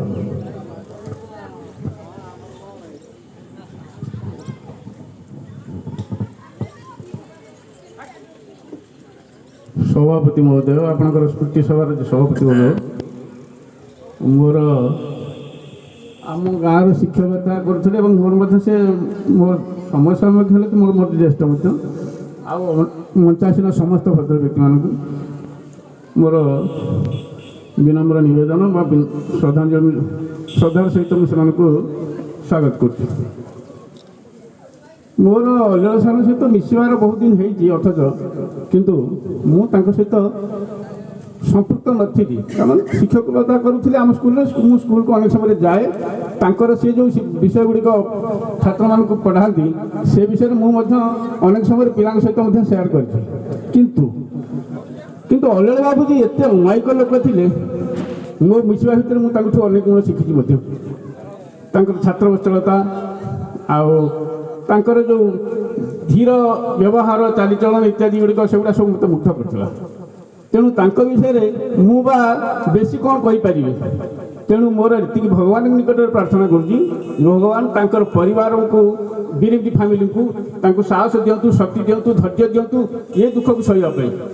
ମୁଁ ଯେତେବେଳେ ପ୍ରଥମେ ତାଙ୍କର ଦେହାନ୍ତ ବିଷୟରେ ଶୁଣିଲି ମୁଁ ବଡ଼ ମର୍ମାହତ ହେଇଥିଲି। ମୁଁ ଚିନ୍ତା କରିପାରିଲିନି ଯେ ଅଲ୍ଲଳ ସାର୍ ଏତେ ଶୀଘ୍ର ଚାଲିଯିବେ। ଅବଶ୍ୟ ସେ ମୋଠୁ 5-7 ବର୍ଷ ବୟସରେ ବଡ଼ ହେଇପାରନ୍ତି, କିନ୍ତୁ ମୁଁ କେବେ ବିଶ୍ୱାସ ହିଁ କରିପାରିଲିନି। ତେବେ ଯାହା ହଉ, ସେ ତ ଈଶ୍ୱରଙ୍କର ନିର୍ଣ୍ଣୟ। ଆମର ପୂର୍ବବର୍ତ୍ତୀ ବକ୍ତାମାନେ ସବୁ ଯାହା କହିଲେ ସେଇଟା ଈଶ୍ୱରଙ୍କ ନିର୍ଣ୍ଣୟ, ଯାହା ସ୍ଥିର କରିଛନ୍ତି ସେ ତାହା ନିଶ୍ଚୟ ଘଟିବା ହିଁ ଘଟିବ। ତେଣୁ ମୋର ଏତିକି ନିବେଦନ ବା ମୋର ଏତିକି ଶ୍ରଦ୍ଧାଞ୍ଜଳି ଦେବି ତାଙ୍କୁ ଯେ ତାଙ୍କର ଅମର ଆତ୍ମା ଯେମିତି ଶାନ୍ତିରେ ରହୁ, ସେ ଯେଉଁଠି ଥାଆନ୍ତୁ ସେ ଶାନ୍ତିରେ ଥାଆନ୍ତୁ ଏବଂ ତାଙ୍କ ପରିବାରକୁ ଅସୀମ ଧୈର୍ଯ୍ୟ, ସାହସ ଓ ଶକ୍ତି ଦିଅନ୍ତୁ, ସେମାନେ ଯେମିତି ଏଇ ଯେଉଁ ଦୁଃଖଦ ଘଟଣାକୁ ସେମିତି ସହିପାରିବେ। ମୁଁ ଏତିକି କହିକି ମୋର ବକ୍ତବ୍ୟ ରଖୁଛି। ସାର୍ ଆସିଲେ ଏବଂ ପରିବାରକୁ ସମ୍ବର୍ଦ୍ଧନା ଜଣାଇବା ସହିତ ତାଙ୍କ ସାଙ୍ଗରେ ବିତେଇଥିବା ସମୟର ଉଦାହରଣ ଦେଲେ। ବର୍ତ୍ତମାନ ମୁଁ ଖାଲି ସାର୍ଙ୍କ ସମ୍ପର୍କରେ ଗୋଟିଏ କଥା କହୁଛି ଯେ ସାର୍ ପାଠକୁ ଏତେ ଭଲ ପାଉଥିଲେ ଏବଂ ପାଠ ଯେଉଁମାନେ ପଢ଼ନ୍ତି ତାଙ୍କୁ ଏତେ ଶ୍ରଦ୍ଧା କରୁଥିଲେ ଏବଂ ସଦାବେଳେ ସେ ପାଠରେ କିପରି ମଗ୍ନ ରହୁଥିଲେ। ଖାଲି ଗୋଟିଏ ଉଦାହରଣ ଦେବି ଯେ ବନ୍ୟା ସମୟରେ ମୁଁ ମୋର ସ୍ତ୍ରୀକୁ ଧରି ମୋ ସାନ ଭାଇର ଶ୍ୱଶୁରକୁ ଆସିଥାଉ। ବର୍ଷା ପାଣି ମାନେ ଆପଣଙ୍କର ଘର ପୁରା ଚାଳ ଘର ଥିଲା, ଭାଙ୍ଗି ଯାଇଥିଲା। ଗୋଟେ ପଲିଥିନ୍ ତଳେ ପ୍ରାୟ 1:30 ହେବ, ପଲିଥିନ୍ ତଳେ ସେ ଅଛନ୍ତି। ମୁଁ 10 ମିନିଟ୍ ରହିପାରିଲି ନାହିଁ, କିନ୍ତୁ ସେ ସେଠି ତା ଭିତରେ ତାଙ୍କ ସାନ ଭାଇର ପୁଅ ଝିଅକୁ ସେ ପଢ଼ଉଥିଲେ। ସେ କହିଲେ, ମୁଁ ତାଙ୍କୁ ପଚାରିଛି, ସେ କହନ୍ତି ଯଦି ଦିନକୁ ମୁଁ ଘଣ୍ଟାଟେ ନ ପଢ଼େଇବି ମୋତେ ଭଲ ଲାଗେନି। ଏବଂ ବାଟରେ ଯାଉଥିବା ସମୟରେ ଯଦି ସେ ଗୋଟେ ପଢ଼ା ପିଲାକୁ ଦେଖେ ଏବଂ ତାର ବ୍ୟବହାର ସେ ଏତେ ଖୁସି ହୁଏ ଆଉ ଟିକେ କୁଣ୍ଢେଇ ପକାନ୍ତି। ଏ ଅନେକ ସମୟ ଅଛି। ତେଣୁ ଆମ ସାଙ୍ଗରେ ଅଛନ୍ତି ସାର୍ ଯେଉଁ ସ୍କୁଲରେ ଶିକ୍ଷକତା କରୁଥିଲେ ନାରାୟଣପୁର ସ୍କୁଲରେ ବର୍ତ୍ତମାନ ଅବସର ନେଇଥିଲେ, ସେହି ବିଦ୍ୟାଳୟରେ ପ୍ରଧାନ ଶିକ୍ଷକ ଅଛନ୍ତି ସରୋଜକାନ୍ତ ନାୟକ ମହୋଦୟ। ସେ ମଧ୍ୟ ସାର୍ଙ୍କ ପ୍ରତି ଭଲ ପାଇବା ଅଛି, ଅନୁରୋଧ ରକ୍ଷା କରି ଆଜି ପହଞ୍ଚିଛନ୍ତି। ମୁଁ ଅନୁରୋଧ କରୁଛି ସେ ସାର୍ଙ୍କ ସମ୍ପର୍କରେ ନିଶ୍ଚିତ ଭାବରେ ଟିକେ ଆମକୁ କୃତାର୍ଥ କରିବେ।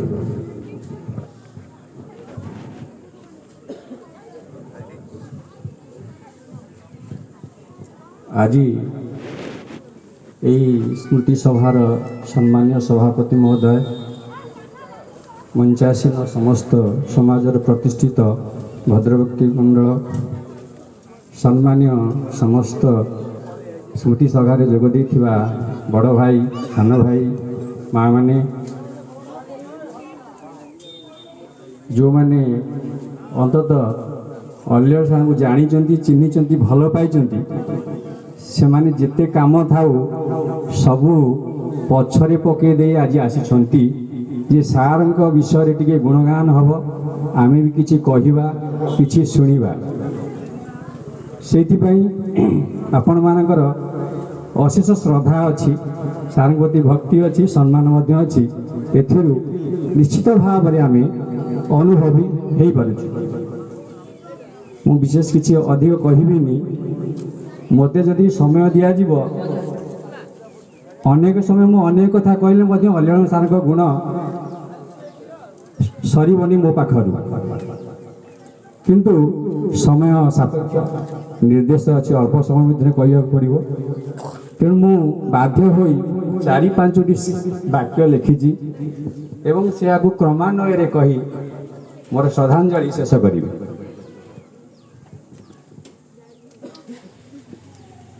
ଯେଉଁଦିନ ଅଲିଅଳ ସାର୍ଙ୍କର ବିୟୋଗ ହେଲା, ଧନ୍ୟବାଦ ଦେବି ଆମର ପ୍ରଭାତକୁ, ଯିଏ ମାର୍ଶାଇ ବ୍ଲକର ଗୋଟିଏ ଆସୋସିଏସନ୍ ଆମ ଶିକ୍ଷକମାନଙ୍କର ଅଛି। ସେଦିନ ସିଏ ପ୍ରଥମେ ପୋଷ୍ଟ କଲେ ଯେ ନୋ ମୋର୍ ଅଲିଅଳ ସାର୍। ମୁଁ ହଠାତ୍ ଦେଖିଲା ପରେ କ୍ଲାସ୍ରେ ଥିଲି, ଟୁଙ୍କିନା ହେଲା। ଆମେ ବର୍ତ୍ତମାନ ଯେଉଁ ପ୍ରଧାନ ଶିକ୍ଷକ ଅଛୁ, ପ୍ରତି ମୁହୂର୍ତ୍ତରେ ସତ କଥା କହିବାକୁ ଗଲେ ମୋବାଇଲ ଆମ ସାଥିରେ ଅଛି। କ୍ଷଣିକେ ଏଣି ଚିଠି, କ୍ଷଣିକେ ମେସେଜ, ତାହା ଭଲ ଭାବରେ ଆମର ବଡ଼ ଭାଇ ଅକ୍ଷୟ ଭାଇ ଜାଣନ୍ତି। ମୁଁ ଦେଖିଲା ବେଳକୁ ଲେଖା ହେଇଛି ପ୍ରଭାତ ଏହା ଲେଖିଲେ, ମୁଁ ହଠାତ୍ ବିଶ୍ୱାସ କରିପାରିଲିନି। ମୁଁ କହିଲି ପ୍ରଭାତ ସତ କ'ଣ କୁହ? ନା ସାରେ, ମୁଁ ବର୍ତ୍ତମାନ ତାଙ୍କର କାଠ ବୁହା ହେଉଛି ସେଇଠି ଅଛି। ମୁଁ ଠକ୍ ଠକ୍ କାନ୍ଦି ପକାଇଲି। ମୋର ସହକର୍ମୀମାନଙ୍କୁ ଯାଇ ଦୌଡ଼ି ଅଫିସରେ ଜଣେଇଲି। ତାପରେ ଚିନ୍ତା କଲି କ'ଣ କରିବା। କମିଟିର ବର୍ତ୍ତମାନ କମିଟିରେ ଅଛି, ଆଉ ଗାଁ ଲୋକଙ୍କୁ ମଧ୍ୟ ଜଣେଇଲି ଯେ ଆସନ୍ତୁ ଗୋଟିଏ ଏଇଠି ସଭା କରିବା। କାରଣ ପ୍ରଭାତ ସାର୍ ଲେଖିଥିଲେ ଯେ ରିଟାୟାର୍ଡ ଟିଚର ଗୋଧନ ବୋଲି, ମୁଁ ତାକୁ ଟିକେ କରେକ୍ସନ୍ କଲି। ମୁଁ କହିଲି ନାଇଁ, ଗୋଧନ ନୁହେଁ, ସେଇଟା ନାରାୟଣପୁର। ତାପରେ ଅନେକ ଶିକ୍ଷକ ଭାଇମାନେ ସେଥିରେ ଜାଣିପାରିଲେ। ଆଉ ସାର୍ଙ୍କର ଅନେକ ଛାତ୍ର ମଧ୍ୟ ମୋ ସ୍କୁଲ ଗ୍ରୁପରେ ଛାଡ଼ିଲା ପରେ ସେମାନେ ବହୁତ ମର୍ମାହତ ହେଲେ ଏବଂ ମ୍ୟାସେଜ ପରେ ମ୍ୟାସେଜ ଦେଲେ। ସେଦିନ ମୁଁ ଆଉ କ୍ଲାସ୍ କରିପାରିଲି ନାହିଁ ପିଲାଙ୍କୁ। ତାପରେ ମୁଁ ପ୍ରଭାତ କହିଲି, ପ୍ରଭାତ ସାର୍ଙ୍କର ମର ଶରୀର ତ ଆସି ପହଞ୍ଚିବ, ଅନ୍ତତଃ ମୋତେ ନିହାତି ଟିକେ ମନେ ପକାଇବ। ପ୍ରଭାତ ଜଣେଇଲେ, ସାର୍ ଭାଇ ଶୀଘ୍ର ଆସନ୍ତୁ। ପ୍ରାୟ ସେତେବେଳେ 1:20 ସାଢ଼େ 1 ପାଖାପାଖି ହେବ, ଆମେ ଆଉ ଖାଇ ନଥାଉ। ମୁଁ ତତ୍କ୍ଷଣାତ୍ ଦୌଡ଼ି ଆସିଲି। ଆସି ଯାହା ଅବସ୍ଥା ଦେଖିଲି ତାହା ଅତ୍ୟନ୍ତ କରୁଣ, ଦାରୁଣ, ନିଷ୍ଠୁର ଅବସ୍ଥା। ଅକ୍ଷୟ ସାରେ ଭାଇଙ୍କର ପାଦ ପାଖରେ ଥାଆନ୍ତି, ଝିଅ ତାଙ୍କର ପାଦ ପାଖରେ ଥାଏ, ଡକ୍ଟର ପୁଅଟି ମୁଣ୍ଡ ଉପରେ ଥାଆନ୍ତି, ଆଉ ବଡ଼ ପୁଅ କାଠ 2 ଖଣ୍ଡ ନେଇ ବୋହୁଥାଏ। ସେ ଯେଉଁ ହୃଦୟ ବିଦାରକ ଦୃଶ୍ୟ ଦେଖିଲି, ମୁଁ ଅନୁଭବ କଲି ଯେ ଏମାନେ କେତେ ନିଷ୍ଠୁର ବାସ୍ତବତାକୁ ଏମାନେ ସମ୍ମୁଖୀନ ବର୍ତ୍ତମାନ ହେଇଛନ୍ତି। ହବା ସ୍ୱାଭାବିକ। ସେମାନେ ପିଲା, କିଛି ଜାଣନ୍ତିନି। ଅଲିଅଳ ଭାଇ ଘରର ସମସ୍ତ କାମ, ପିଲାମାନଙ୍କର ସମସ୍ତ ଦାୟିତ୍ୱ ବୁଝୁଥିଲେ। ଏମାନେ ପାଠ ପଢ଼ୁଥିଲେ, ଚାକିରି କରିଛନ୍ତି, ତା ବ୍ୟତୀତ ସିଏ ଆଉ କୌଣସି ଜାଣନ୍ତିନି ବୋଲି ମୁଁ ଅନୁଭବ କଲି। ଏବଂ ମୋ ସାଙ୍ଗେ ଥାନ୍ତି ଆମ କିଶୋର ସାର୍, ମୋର ସହକର୍ମୀ। ଆମେ ସେଠି ରହିପାରିଲୁ ନାହିଁ। तत्क्षण से बाहरी आसिलु बाहरी सारू किसी युवक भी कहते सार को प्रोसेसन कर बुलेवा टिके झुमुरी पार्टी व्यवस्था हो ये आलोचना है तापर आम सब पलि गलु पलैला स्मृति सभा कर आम व्यवस्था सब पिला डाक कली अल्ल सार पुओ डॉक्टर पुओ मत कहले पहुँचले कहले सार मो बापा शेष स्टेशन आउ टे आपण आउ नारायणपुर किसी लोक जीवे मुझे निश्चित रूपे से जो अवस्था जाइए सदिन कंठी पड़ जाए मुझे मत सब टिकिराड़ी आउ बरकुला नारायणपुर कार मत दियो मु सब सेवा बांटीदेवी तेणु से मुझे आसते आज नारायणपुर अनेक पिला सब आम सरपंच पूर्वतन सरपंच बरकुला पंचायत सभ्य आसने भल पाए आउ गोटे कथा कहबी जे अलेल सार जड़े भल बापा कौन भल बापा ना समाज आज से प्रतिष्ठित से समान बड़ लोक जी से पिला मानक उच्च स्थान को नहीं समाज श्रेष्ठ स्थान रखी सी हम अलेल सार गोटे आमर गोटे कथा अच्छी अरे पिला कौन कर ना इंजीनियर हेबी डॉक्टर हेबी आउ कौन बड़ चाकरी पाखे अच्छी तेणु गोटे स्कूल रे प्राइवेट मैनेजमेंट चाकरी करी अल्प दरमा पाई गोटे पुओ को डाक्तर करवा गोटे पुओ को इंजीनियर करवा झील को प्रतिष्ठित बसैवा केते जन शिक्षक केते जन समाज लोक मान अच्छी एक आपण मैंने अनुभव करेंगे धन्यवाद से पिला मानक धन्यवाद दे अक्षय सार को धन्यवाद दे प्रभात को सी जो आज ए प्रकार व्यवस्था कर आलोचना आम संसार किछि भाई जीव ना यही कथा ही जीव यही स्मृति सभार आलोचना ही जीव से श्रेष्ठ भी मन कर पिला माने आज समाज पिला मानक सुकर्म निश्चित रूप बापांकर अंतिम पथरे निश्चित यह सहाय कर आपन कहूँ सारंकर आउ गोटे कथा जे सारंकर जीवन यात्रा जन्म हुए मूर्छाड़िया कर्मक्षेत्र आरंभ हुए गोधन कर्म शेष हुए नारायणपुर घर ठार अंततः 2-4 किलोमीटर भर परिधि भर से अच्छा किंतु ये संकीर्ण परिवेश मध्य समस्त लोक हृदय से जीति निश्चित रूप भल शिक्षक जे अनेक जगह से ट्रांसफर होनी गोटे जगह निर्दिष्ट बहुत दिन रही अक्षय सारे गलापर सारे टे भांगी पड़े बोधे कहले सरोज मो सागे परिचित हमें बीईडी बोली आम अक्षय साथी हेडमास्टर आम सत सारी हेडमास्टर आम सब दुई भाई थिलु तांकर बीईडी वाला आसिस्टेंट टीचर आम संघ हुए अलग साथ चिन्हा परिचय हुए आ प्रति संघ में आम अलग मुझे जाए भाई संगे जाए से बेस घनिष्ठता बढ़ला कथा हूँ सब लोक थे समस्त सांगे थे आउ गोटे भल कथा हूँ जड़े सुसंगठक आज केन्द्रापड़ा जिले में जो आम संघ हो यादव महासंघ से महासंघ से थिले सेक्रेटरी निजे साइकेल धरी यादव जो गाँव अच्छा गोपाल माने संगठन करुले अनेक थर मोर सरपंच परगुड़ा सरपंच संपर्क भल मत कहे सरसारे टे आम उदय बाबू कहना मो सांगे टे जी मुझे थर कही प्रताप जहाँ टे सांगे व्यस्त हो सार होती से तो कर्म तरफ लोक जापारी न जापारती तेणु सी गोटे संगठक थे एथुरु आमे आउ कौन आशा करिबा आसीबा जिबा यह निश्चित एथिरे केही व्यतिक्रम करि पारिबे नाही जार परिबा भल ता हाट शीघ्र से हाटू से विदाय नै जार पचा परिबा थिबो से अनेक समय पर्यंत अपेक्षा करियो हाट शेष बिक्री पर्यंत तेणु तांकर जो सी जो लोक थिले से जने भल व्यवसाय तांको हाटुरु शीघ्र शीघ्र तांकर परिवार सरीगला शीघ्र शीघ्र से देई गले सेथिरे आमे गोटे भांगी बजार किछ नाही पिला मानक मध्य मो अशेष धन्यवाद जाऊँगी कि शक्ति सामर्थ्य साहाय्य नहीं कि तुम बढ़ बापांकर कथा को तुम मान रख और समस्ते मिलमिशी रुह भगवान तुमको शांति आउ तुमको साहस दिंतु ये कही मोर वक्तव्य रखुची जय जगन्नाथ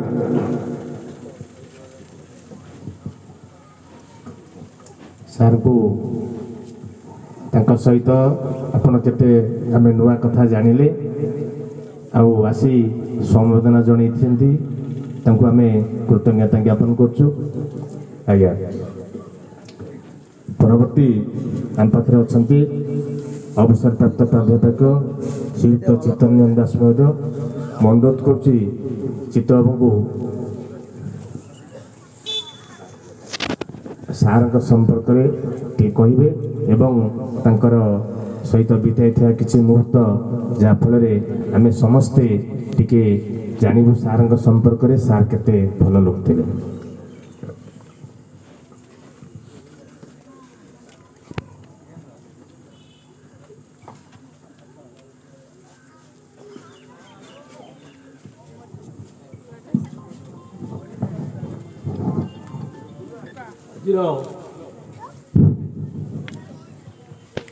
କଲ୍ୟାଣ ସାର୍ ସ୍ମୃତି ସଭାର ଆୟୋଜନ କରିଛନ୍ତି ଯାଦବ ମହାସଂଘ, କେନ୍ଦ୍ରାପଡ଼ା ଜିଲ୍ଲାର ଯାଦବ ମହାସଂଘ ଏବଂ ସଭାପତିତ୍ୱ କରୁଥିବା ଭଦ୍ର ବ୍ୟକ୍ତିଙ୍କୁ ମୁଁ ପ୍ରଥମେ ଏ ବାବଦରେ କୃତଜ୍ଞତା ଜଣାଉଛି ଏବଂ ସଭାସୀନ ସମସ୍ତ ବିଜ୍ଞ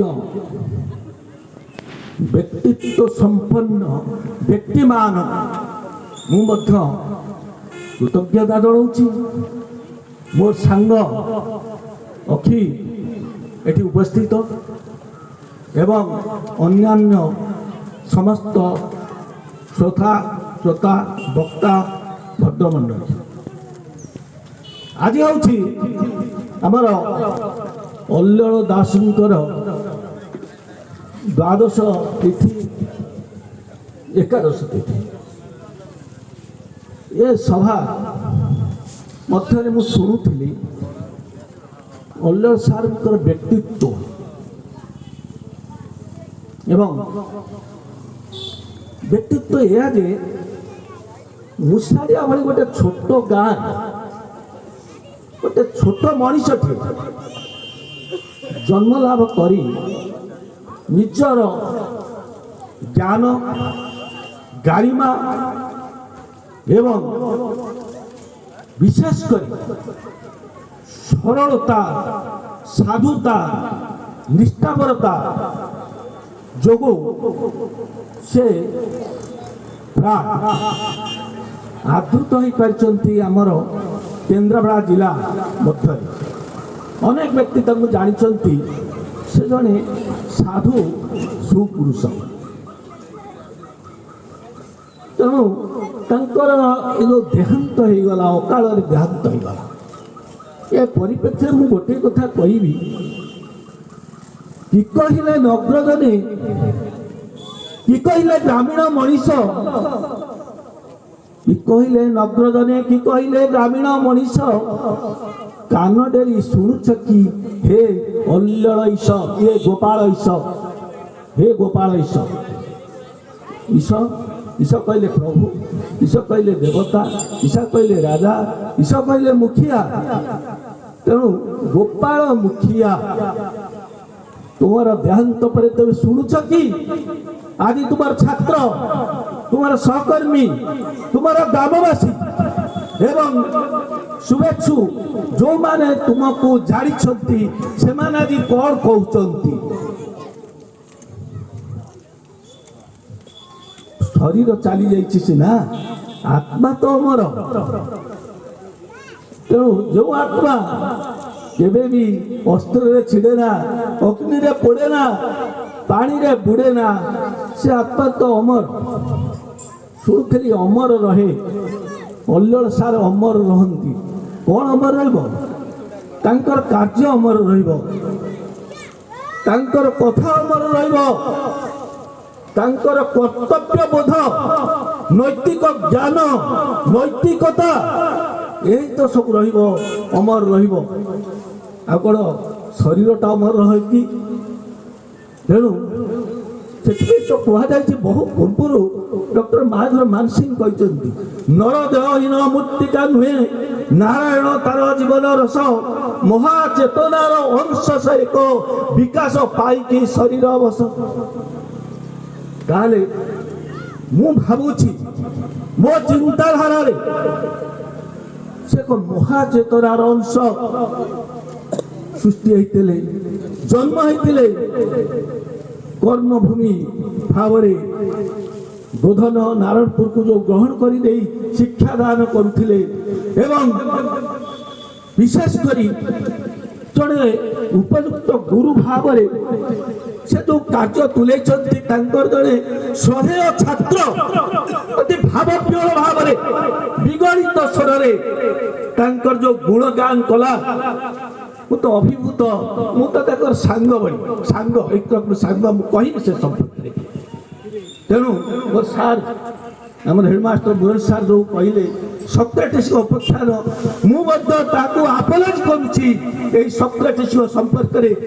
ସକ୍ରେଟିସ୍ ଆପୋଲୋଜି ପ୍ଲୋଟୋ ତାଙ୍କର ହେଉଛନ୍ତି ଛାତ୍ର ଏବଂ ଦି ପୁପିଲ୍ସ ପୁସ୍ତକରେ ସେ କ୍ଲିୟର ଭାବରେ ଲେଖିଛନ୍ତି ସକ୍ରେଟିସ୍ ଛାତ୍ରମାନଙ୍କୁ ସୁଜ୍ଞାନ ଦେଉଥିଲେ, କୌଣସି ଛାତ୍ରକୁ ଅର୍ଥ ଦେଇ ସେ ଶିକ୍ଷାଦାନ କରୁନଥିଲେ। ତେଣୁ ତତ୍କାଳୀନ ଗ୍ରୀସର ସମ୍ରାଟ ତାଙ୍କୁ ଅନେକ ନିର୍ଯାତନା ଦେଇଥିଲେ ଯେ ସେ ଯୁବକମାନଙ୍କୁ ପଥଭ୍ରଷ୍ଟ କରୁଛନ୍ତି। ବହୁତ କଥା ଅଛି, ସମୟ ନାହିଁ ତାକୁ କହିବାକୁ। ସକ୍ରେଟିସ୍ ଆପୋଲୋଜି ଦି ପୁପିଲ୍ସରେ ସେ ଲେଖିଛନ୍ତି ଦି ପ୍ଲୋଟୋ। ସେ ତ କହିଲେ ଗୋଟେ କଥା, ମୁଁ ଛାତ୍ରମାନଙ୍କୁ ପୁତ୍ର ତୁଲ୍ୟ ମନେ କରେ। କୌଣସି ଛାତ୍ର ଠାରୁ ମୁଁ ଅର୍ଥ ନେଇ ଶିକ୍ଷା ଦିଏ ନାହିଁ। ତାର ଉପଯୁକ୍ତ ପ୍ରମାଣ ମୋ ଛାତ୍ର ମାନଙ୍କ ଠାରୁ ପାଇବେ। ବିଭିନ୍ନ କଥା ରାଜନୀତିଜ୍ଞ ମାନଙ୍କୁ ଏବଂ ତତ୍କାଳୀନ ବିଚାରପତି ମାନଙ୍କୁ ଧର୍ମଯାଜକ ମାନଙ୍କୁ ସମାଲୋଚନା କରିଛନ୍ତି। ତାଙ୍କର ଫଳସ୍ୱରୂପ ତାଙ୍କୁ ମୃତ୍ୟୁଦଣ୍ଡ ଦିଆଯାଇଥିଲା ଏବଂ ସୂର୍ଯ୍ୟ ଅସ୍ତ ପରେ ପୂର୍ବରୁ ସେ ନିଜ ହାତରେ ବିଷପାନ କରି ମୃତ୍ୟୁବରଣ କରିବେ। ଛାତ୍ରମାନଙ୍କର ଅନେକ ଅନୁରୋଧ, ଗୋଟିଏ କଣ୍ଡିସନ ଥିଲା, ତୁମେ ଯାହା କହିଛ ତୁମେ ଯଦି ତାକୁ ଭୁଲ କହିବ ତାହେଲେ ତୁମକୁ କ୍ଷମା କରିଦିଆଯିବ। ଭୁଲ କହିନାହିଁ ମୁଁ। ସକ୍ରେଟିସ୍ଙ୍କ ସେ ଗୋଟିଏ ଯୁକ୍ତି, ସୂର୍ଯ୍ୟ ସ୍ଥିର ପୃଥିବୀ ଘୁରୁଛି, ମୁଁ ଯାହା କହିଛି ସତ କହୁଛି। ସକ୍ରେଟିସ୍ ଯାହା କହୁଛି ସତ କହୁଛି। ମୁଁ ଯଦି ସେଇଭଳି ଭାବେ କିଛି ମିଛ କହିଥାନ୍ତି ତାହେଲେ ମୁଁ ଆଜି ମୋର ଏଇ ଫଟା ଚିରା ଲୁଗା ପିନ୍ଧୁନଥାନ୍ତି, ଦରିଦ୍ର ଭଳି ଗୋଟେ କୁଟୀରରେ ବାସ କରୁନଥାନ୍ତି। ଶିକ୍ଷକମାନଙ୍କର ଛାତ୍ରମାନଙ୍କର ସତ ଅନୁରୋଧକୁ ଏଡ଼େଇ ଦେଇ ସେଦିନ ସୂର୍ଯ୍ୟାସ୍ତ ପୂର୍ବରୁ ବିଷପାନ ପିଇଥିଲେ। ସତ୍ୟ ସ୍ୱାଧୀନତା ଲାଗି ଯାରା କାରାବାସ ତା ଲାଗି ଏ ପୂର୍ଣ୍ଣ ବଳ କରେ ମୁଁ ବିଶ୍ୱାସ।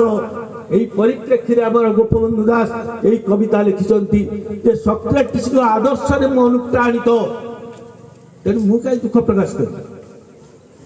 କିନ୍ତୁ ଗଲା ଅଲ୍ଲଳ ସାର୍ଙ୍କୁ ମୁଁ ସକ୍ରେଟିସ୍ଙ୍କ ସହିତ ତୁଳନା କରୁଛି। କାହିଁକି ନା ସେ ଗୋଟେ ଅତ୍ୟନ୍ତ ମାନେ ଅହଙ୍କାର ତାକୁ କେବେ ଛୁଇଁଥିଲା ଭଳି ଦେଖାଯାଏନି। କାହିଁକି ନା ମୋର ମନେ ଅଛି ଯେତେବେଳେ ଆମେ ସବୁ ପାସ୍ କଲୁ, ମାଟ୍ରିକ ପାସ୍ କଲୁ, ସେତେବେଳେ ଘାଟ ପାରି ହେଇକିରି ଆମେ ପଢ଼ିବାକୁ ଯାଉଥିଲୁ। ମୋ ସାଙ୍ଗରେ ପଢ଼ୁଥିଲା ଅକ୍ଷି, ଅକ୍ଷି ଆର୍ଟ୍ସ ପଢ଼ୁଥିଲା, ମୁଁ ସାଇନ୍ସ ପଢ଼ୁଥିଲି। ଅକ୍ଷି ବିବେକ ସାଙ୍ଗ, ସେମାନେ ଯାଆନ୍ତି ଡଙ୍ଗା ପାରି ହେଇ ବାଲିକୁଦା ଘାଟରେ। ସମୟ ସମୟ ଅଲ୍ଲଳ ସାର୍ ମଧ୍ୟ ଯାଆନ୍ତି ସେଇ ଘାଟ ବାଟେ ପାରି ହେଇ। ଅଲ୍ଲଳ ସାର୍ ମୋ ଉପର ବ୍ୟାଚ୍ ଥିଲେ, ସେ କ୍ରାଷ୍ଟ କଲେଜରେ ପଢ଼ୁଥିଲେ। ମୋର ପରିଚୟ ସେଉଠି ହେଇଥିଲା ତାଙ୍କ ସାଙ୍ଗରେ ଯେ ମୁସାଡ଼ିଆ ଆଉ ମୁଁ କ୍ରାଷ୍ଟ କଲେଜରେ ଆଇଏ ପଢ଼ୁଛି। ପରବର୍ତ୍ତୀ କାଳରେ ମୁଁ ଆଇଏସି ପାସ୍ କଲା ପରେ, କାହିଁକିନା ମୁଁ ସ୍ମୃତିଚାରଣ କରୁଛି, ମୁଁ ମନେ ପକାଇ ଦେଉଛି ମୋ ପୁରୁଣା କଥା ଗୁଡ଼ିକ ଆଜି ମନେ ପଡ଼ିଥିବାରୁ ମୁଁ ଟାଣି ହେଇ ଆସିଛି, ଆକର୍ଷିତ ହେଇ ଆସିଛି। ମୁଁ ଯେତେବେଳେ ଆଇଏସି ପରେ ପଛରେ ହାଇସ୍କୁଲରେ ଗୋଟିଏ ବର୍ଷ ପାଇଁ ଶିକ୍ଷକତା କଲି, ସେଇ ସମୟରେ ଅକ୍ଷି ଆଉ ଆମର ଅଲ୍ଲଳ ସାର୍କି ରହିଲେ ଗୋଧନ ମାଇନର ସ୍କୁଲରେ। ଗୋଟିଏ ବର୍ଷ ପରେ ମୁଁ ପଳେଇ ଗଲି। ମୁଁ ସାଇନ୍ସ ଛାଡ଼ି ବିଏ ହିଷ୍ଟ୍ରି ଅନର୍ସ ନେଇ କେନ୍ଦ୍ରାପଡ଼ା କଲେଜରେ ପଢ଼ିଲି। ବିଏ ପରେ ମୁଁ ଯେତେବେଳେ ପିଜି କଲି, ପିଜି କରିସାରିଲା ପରେ ମୁଁ ତତ୍କାଳୀନ PhD କଲି ଚିତ୍ରୋତ୍ପଳା ସିଭିଲାଇଜେସନ ଉପରେ ଏବଂ ଅତି କମ୍ ବୟସରୁ ସବୁଠାରୁ ଜୁନିୟର PhD ହୋଲ୍ଡର ଭାବରେ ଏତେ ଅକ୍ସଫୋର୍ଡ ନାଇଜେରିଆର ହାଇ କମିଶନର ଯଜ୍ଞଦତ୍ତ ଶର୍ମା ଥାନ୍ତି ସେତେବେଳେ ଗଭର୍ଣ୍ଣର ସମ୍ମାନିତ କଲେ। ସେ ଫଟୋ ଯେତେବେଳେ ସମାଜରେ ବାହାରିଲା, ଅଲ୍ଲଳ ସାର୍ ପ୍ରଥମ କରି ସେତେବେଳେ ଗୋଟେ ଏମିତି ଦଣ୍ଡା ଭଳି ଗୋଟେ ପହି ଭଳିଆ ରାସ୍ତା ଥିଲା, ଏଇଟା ଯାହା ଆମ ଘରେ ପହଞ୍ଚି ଯାଇଥିଲେ। ସେ ମୋତେ ଅଳ୍ପ ସମୟ ଦେଖିଥିଲେ ବହୁତ ଖୁସି ହେଇଯାଇଥିଲେ ଯେ ଯାହା ହଉ ତୁମେ ଆମର ପାଟକୁରା କେନ୍ଦ୍ରାପଡ଼ାରୁ ପ୍ରଥମ ଉତ୍କଳ ୟୁନିଭର୍ସିଟି ତୁମେ ଜୁନିୟର PhD ପାଇଲ ଆମ ଚିତ୍ରକଳା ସିଭିଲାଇଜେସନ ହିଷ୍ଟ୍ରିରେ ତୁମେ କରିଥିଲି ବହୁତ ନେଇକି ମୁଁ ପଢ଼ୁଥିଲି PhD କରୁଥିଲି ବହୁତ ଖୁସି ହେଇଯାଇଥିଲେ ମୁଁ ସେଇଦିନ ଠାରୁ ତାଙ୍କ ପ୍ରତି ମୋର ଗୋଟେ କେମିତି ସମ୍ମାନ ବୋଧ ଥିଲା ବଡ଼ ଭାଇର ସମ୍ମାନ ବୋଧ ଯୋଉଟାକି ମୁଁ ତାଙ୍କୁ ସାର୍ ବୋଲି ଡାକୁଥିଲି ପରବର୍ତ୍ତୀ କାଳରେ ଶିକ୍ଷକତା ସମୟରେ ଯେବେ ଦେଖା ହୁଅନ୍ତି ସେତେବେଳେ ସେଇ ଗୋଟିଏ କଥା ସାର୍ କେମିତି ଅଛନ୍ତି ହସି ଦିଅନ୍ତି ସେ ହସରେ କେମିତି ଗୋଟିଏ ମାଧୁର୍ଯ୍ୟ ଥିଲା ଆନନ୍ଦର ହସ ଆନ୍ତରିକତାର ହସ ଗୋଟେ ହୃଦୟ ଖୋଲାର ଭାବ ଏମିତିକି ବୋଧ ହୁଏ ତାଙ୍କର ମୃତ୍ୟୁର 2-4 ଦିନ ବୋଧେ ଥିଲା ତାଙ୍କ ଦେହ ଖରାପ ହେଇଗଲା ସେ ତ ଦେଖା ହୁଅନ୍ତି ସବୁଦିନ ଏଇ ରାସ୍ତାରେ ସବୁଦିନ ସେ ଚାଲି ଚାଲି ଯାଆନ୍ତି ଦେଖା ହୁଅନ୍ତି ଅତି କମ୍ରେ ଆମେ 5 ମିନିଟ୍ ଉଭୟ କଥାବାର୍ତ୍ତା ହଉ ବିଭିନ୍ନ ପ୍ରସଙ୍ଗରେ ତାପରେ ସିଏ ଆସନ୍ତି ଆମେ ଯାଉ ସବୁଦିନ କିନ୍ତୁ ମୁଁ ଆଶ୍ଚର୍ଯ୍ୟ ହେଇଗଲି ଚକିତ ହେଇଗଲି ବିସ୍ମିତ ହେଇଗଲି ତାଙ୍କର ଯେତେବେଳେ ମୃତ୍ୟୁ ଖବର ଶୁଣିଲି ଯେ କ'ଣ ହେଲା ମଲ୍ଲିକ ସାର୍ଙ୍କ ଭଳି ଗୋଟିଏ ମଣିଷ ସେ ଗୋଟେ ମଣିଷ ଥିଲେ ମଣିଷ ଭଳି ମଣିଷ ଥିଲେ ସେ ଚାଲିଗଲେ ଦୁଃଖ ଲାଗିଲା ଆଉ ମନେ ମଧ୍ୟ ପଡ଼ିଲା ମୋର ମୁଁ ବାବା ବଳିଆଙ୍କ ଆଶ୍ରମକୁ ଯାଇଥିଲି ବୋଧେ ମାସକ ତଳେ ବହୁତ ଯାଇଛି କିନ୍ତୁ ତାଙ୍କର ଯୋଉଟା ଗୋଟେ ଗାର୍ଡେନ କରିଛନ୍ତି ସେଠି ଆପଣମାନେ ଗଲେ ଦେଖିବେ ଗୋଟିଏ କଥା ଲେଖା ହେଇଛି କ'ଣ ଲେଖା ହେଇଛି ନା ଲେଖା ହେଇଛି ମନ୍ଦିର ତୋଳିବା କିଛି ସୁକାର୍ଯ୍ୟ ନୁହେଁ ବରଂ ନିଜର ପୁତ୍ର ସନ୍ତାନ ମାନଙ୍କୁ ଯଦି ତୁମେ ମଣିଷ କରିବ ତାହିଁ ହେବ ତୁମର ସୁକାର୍ଯ୍ୟ ମୋତେ ଟିକେ ଆନମନା କରିଦେଲା ସେହି ଉକ୍ତିଟି ମନେ ପଡ଼ିଗଲା ଆଜି ମନେ ପଡ଼ିଗଲା ମୋର ସେଇ ଅଲ୍ଲଡ଼ ସାର୍ଙ୍କ କଥା ଯଦି ଉପଯୁକ୍ତ ଭାବରେ ସେ ତାଙ୍କର ଶିକ୍ଷାଦାନ ମଣିଷ ପଡ଼ିଆ ସରଳତା ସବୁ କିଛିକୁ ପାଥେୟ କରି ଚାଲି ଯାଇଛନ୍ତି ଯିବେ ତ ଭବିତବ୍ୟ ଯାହା ଅବଶ୍ୟ ଘଟିବ କିଏ ବା କରିବ ଆନ କିଏ ବା ତାକୁ ରୋଧି ପାରିବ ମହାଭାରତ ସମୟରେ ତ ଯୁଦ୍ଧ ପରେ ଯୁଧିଷ୍ଠିର ସମୟ କହିଦିଅନ୍ତି କମ୍ ସମୟରେ ଯେତେବେଳେ ମହାଭାରତ ଯୁଦ୍ଧ ସରିଗଲା ତାପରେ କ'ଣ ହେଲା ନା ପଙ୍କଜ ବାସିନୀ ଦେବୀ ଉତ୍କଳ ଭାରତୀ ସାରଳେ କି କଲେ କହ କୁରୁ ଚୂଡ଼ାମଣି ଯେକାଳେ ଶୁଣିଲେ ବୀର ବାର୍ତ୍ତା ବହ ମୁଖୁ ବୀର ହବ ଧୀର ମଣି ଧୈର୍ଯ୍ୟ ଧରି କି କଲେ ଶୁଣି ନ ଚିର ବିପଦ ବାନ୍ଧବ ଯଦୁ ବଂଶ ଅବତଂଶ ଯାଦବପତିର ମହାଯାତ୍ରା କାବ୍ୟରେ ଲେଖୁଛନ୍ତି କ'ଣ କଲେ ଯୁଧିଷ୍ଠିର ଆଦି ପଞ୍ଚୁ ପାଣ୍ଡବ ମହାପ୍ରଭୁ କୃଷ୍ଣଙ୍କର ଦେହାନ୍ତରେ କ'ଣ କଲେ ସେମାନେ ସେତେବେଳେ ଯୁଧିଷ୍ଠିର କହୁଛନ୍ତି ହେ ଭୀମ ପ୍ରଥମ ଅଗ୍ରଜ ଭୀମ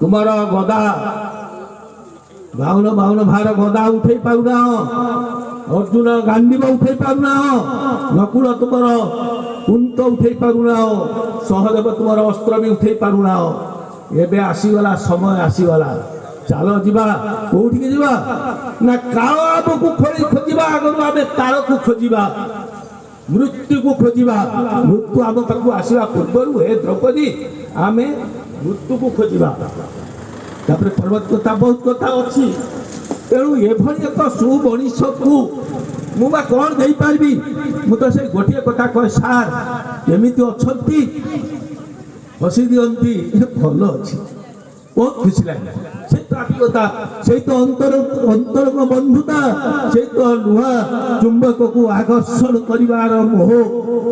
ଆଠୁ ଆଉ କ'ଣ ସଂସାରରେ ଆମେ ନେଇପାରିବା? କିଛି ନେଇପାରିବାନି। ଆମେ ସଂସାରରେ ଆମେ ଆସିଛୁ ଯିବୁ ମ୍ୟାନ୍ ମେ କో ମାନେ ମ୍ୟାନ୍ ମେ ଗୋ। କିଏ କହିଲା ଓଲର ସାର୍ ଆସିବେ ନାହିଁ ବୋଲି? ଆରେ ସେଦିନ ତ କହିଥିଲେ ଆମର ଭଗବାନ ବୁଦ୍ଧ କହିଥିଲେ ନିର୍ବାଣ ପ୍ରାପ୍ତି ହେଇଯିବ। ହେ ରାଜା ମାନେ, ହେ ମହାରାଜା ମାନେ, ହେ ଶ୍ରେଷ୍ଠୀ ମାନେ, हे बेश्या माने, हे सौदागर माने, तुम्हें माने सदी बौद्ध धर्म ग्रहण करो।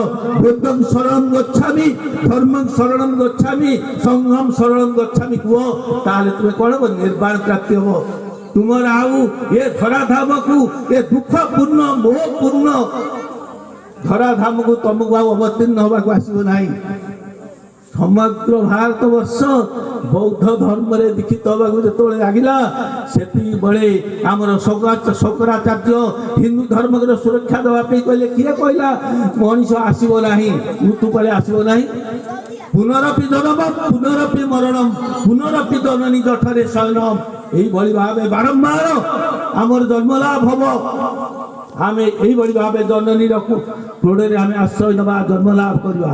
आमर कर्म कर्म ही मूलधन कर्म ही आमर गुरु। कर्म को ग्रहण करी आमे ए संसार को आसीबा एवं जीवा आ सुकर्म करवा। कुकर्म नुहे, कुकर्म कले मुक्ति नहीं, सुकर्म कले मुक्ति। यही परिप्रेक्षी में मोर से बड़ भाई तुल्य बंधु कल्लर सार संपर्क जेहेतु ओडिया भाषा साहित्यर प्राध्यापक भाव अवसर नेली एवं से परिप्रेक्षी में मो एक कविता तांकरी उद्देश्य रे तांकरी आत्मा उद्देश्य उत्सर्ग करुछि। आपण माने टिकिए सुनंतु। केबे केबे देखा हुए बेल अबेल रे कविता सुने लावा। केबे केबे देखा हुआ बेल अबेल रे ठीक समय कहि पारबेनी। सकाळ देखाइछंती, संजबडे देखाइछंती, बैंक रु फेरला बेले देखाइछंती, नई घाटे देखाइछंती, मुसाड़िया रास्ता रे देखाइछंती। से परिप्रेक्षी में मोर कविता केबे केबे देखा हुए बेल अबेल रे। काली राति रे चिंता करी कि ओलर सार कौन देवी एते भल पाती कौन देवी कविता टे देवी। कविता थिला मिशांतर गोधूली रे मिशांतर गोधूली रे किंबा प्राचिष्टात सकाळ रे दिने दिने देखा हुआ बेल अबेल रे दिने दिने देखा हुआ बेल अबेल रे। पचारि बसे सार केमिति अछंती पुनेई जह्नर सुनेली रंगटा पुनेई जह्नर सुनेली रंगटा हठात तुम ओठरे देखा दे लिभि जाए। कथा तो बहुत असरंती प्रसंगटा केवल फिका फिका बास एतिकिरे सरी जाए। चलती शताब्दीर बुढ़ी असुरुणी कथा चलती शताब्दीर बुढ़ी असुरुणी कथा न थाए से दिनर कुहुड़ी किंबा न थाए से रातिर घन अंधकार। केबे केबे देखा हेले घटनार अंत सरे केबे केबे देखा हेले घटनार अंत सरे। आमे केबे भी जानी नथिलु आमे केबे भी जानी नथिलु ओदिनिया श्रावणटा ओदिन रे फेरिबो बोली। लुहा पंजुरीर दुआर खोली पक्षीटा एते शीघ्र उड़ी जीव। लुहा पंजुरीर दुआर खोली पक्षीटा अति शीघ्र उड़ी जीव। सकाळु सकाळु सकाळु सकाळु जांगुलो जांगुलो सकाळुआ पक्षीटा दुखे डाकी देई गला। सकाळुआ पक्षीटा दुखे डाकी देई गला। पाहांती निदटा मोर आपे भांगी गला। पाहांती निदटा मोर आपे भांगी गला। सुनेली खराटा हठात देहरे बाजू की न बाजू फिका देखागला। सुनेली खराटा देहरे बाजू की न बाजू मोर फिका देखागला। मने पड़ीगला तुम कथा मने पड़ीगला तुम कथा तुम फेरी जीवा कथा। हाथ न भांगिबा पूर्वरु हाटुआटा हाथ सारी देला। हाथ ନ ଭାଙ୍ଗିବା ପୂର୍ବରୁ ହାଟୁଆଟା ହାଟ ସାରିଦେଲା। ଅଚେତନ ମନର ଅନ୍ଧାର କୋଠରୀରେ ବନ୍ଧା ହୋଇ ପଡ଼ିଛି କେତେ ସ୍ମୃତି ଆଉ ଅନୁଭୂତି। ଅଜଗର ପରି ଘାଲେଇ ପଡ଼ିଥିବା ମୂଷାଢିଆର କଂକ୍ରିଟ ରାସ୍ତା ଉପରେ ହେଉ କିମ୍ବା ବାଲିକୁଟା ଘାଟ କିମ୍ବା କଳପଡ଼ା ନଈପୋଲ ପାରିବା ସମୟର ଅନୁଭୂତି ମନେ ପଡ଼ିଗଲା ସକାଳ ମୁହୂର୍ତ୍ତେ।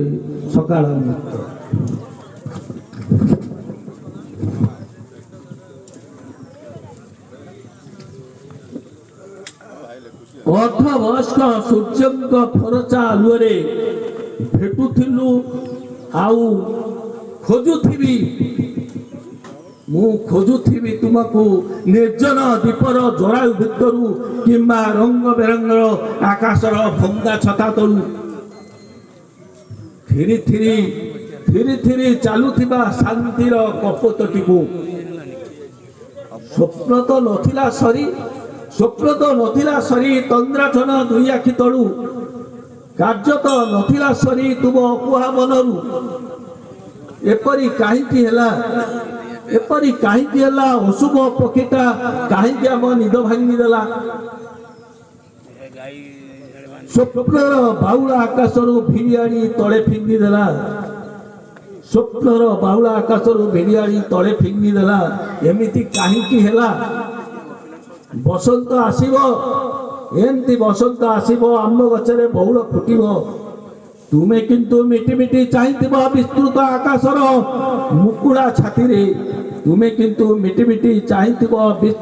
ଆକାଶର ମୁକୁଡ଼ା ଛାତିରେ। ମାର୍କଣ୍ଡକ ଆୟୁଆଡ଼ି ଉଦ ହୋଇଥିବା ସୂର୍ଯ୍ୟଟା ହଠାତ୍ ମଧ୍ୟାହ୍ନର ପ୍ରଚଣ୍ଡ କିରଣ ବିଞ୍ଚି ଲୁଚିଗଲା ଅକୁହା ଦୁଃଖରେ। ପୁଣି କେବେ ବି ଦେଖା ହୋଇନପାରେ। ଆମର ବନ୍ଧୁତ୍ୱ ବିଶ୍ୱାସ ଆଉ ସ୍ୱଚ୍ଛ ମନର ଫଟୋଗ୍ରାଫି ରହିଥିବ ଅସ୍ପଷ୍ଟ କାନଭାସ ଉପରେ। କେବେ ବି ସେତେବେଳେ ଯଦି ଦେଖା ହେବ କେବେ ବେଳ ଅବଳରେ ମୁଁ ପଚାରି ବସିବି ସାର୍ ଆପଣ କେମିତି ଅଛନ୍ତି।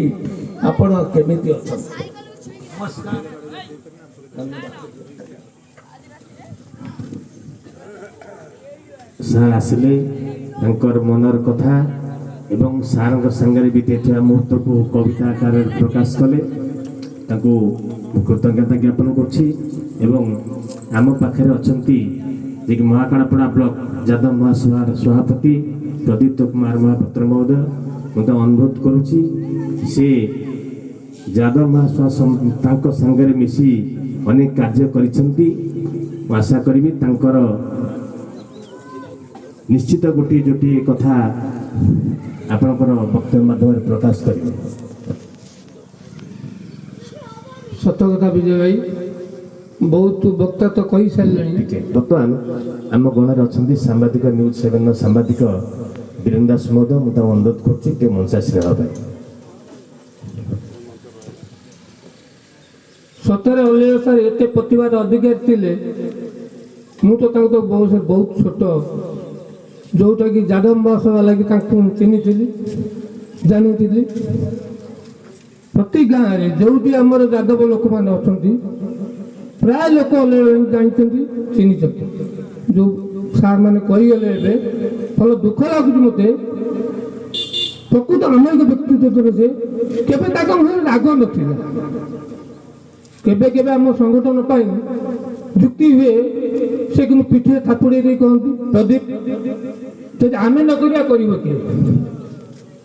ମୋର ଶେଷ ଦେଖା ହେଇଥିଲା ଗତ ବର୍ଷ ଆମ ମାଉସୀ ମା ପିଛରେ ହେଉଥିଲା ଗୋଟିଏ। ସେଠି ମୁଁ ଭାଇକି କହିଲି ଆମ ସମ୍ପାଦକ ଅଛନ୍ତି ଗୋବିଏ କରୁଛନ୍ତି। ମୋର ମନେ ପଡ଼ୁଛି, ହସିଦେଲେ, କହିଲେ ଭାଇ ଆମେ ତ ବୁଢ଼ା ହେଲୁ, ଏଣି ତମେ ସବୁ କର। କିନ୍ତୁ ମୁଁ ଏଠିକି ଆସିଲା ପରେ ବହୁତ ଦୂରରୁ ଆସିଛି, ମୁଁ ଅନୁଭବ କରୁଛି प्रकृत संगठन अधिकारी थे संगठक थे आमेक व्यक्तित्व थे जो वक्ता मान पूर्व वक्ता मैंने कहीगले आति आम महासंघ से गोटे अमूल्य रत्न थे आम हर केवल आसबार कारण हूँ परिवार सहित मिसबू पिला सहित मिसबू जब डॉक्टर मत फोन कर भाई आसब अमुक दिन पड़ो बापा एकादश मुझे भाई मुझे निश्चिंत जी जिते कम थे बहुत कम दुखर कथा से संस्कार है मुझे आसपारे मोटे अलग कम था श्रीनिवास आसते विजय भी आसते कि मुझे आसी नी आज आसती सार मान सागर मिसिली परिवार सहित निश्चित मिसबी भल लगुच से प्रकृत अमायक व्यक्तित्व देते अमर आत्मा स्वर्गति कामना करूँ मोर एति जादव जय महाराज महापात्र को आम कृतज्ञता जनाऊँ एवं आम सांगे अच्छा जे कि अल्लड़ सार सांगे से खाली यादव महासभा कार्य करते से कथा नुहे जेहेतु यादव हूँ गोटे ओबीसी बड़ जाति एवं से सदा सर्वदा ओबीसी ग्रुप अर्थात तले रही लोक मानकर किपरि कार्य हो पार से किपरि संगठित हेबे एवं सरकार समस्त सुविधा सुजोग पाइपारे से से चेष्टित थे आ विशेषकर यादव महासभा जो अच्छा बंधु ब्रह्मानंद महाकुड़ अच्छा से यादव नेता एवं सार सहित दीर्घ दिन काम कर अनुरोध कर ब्रह्मानंद महाकुड़ महोदय से 2 मिनिट आम सार संपर्क में कही आमको कृतार्थ करेंगे।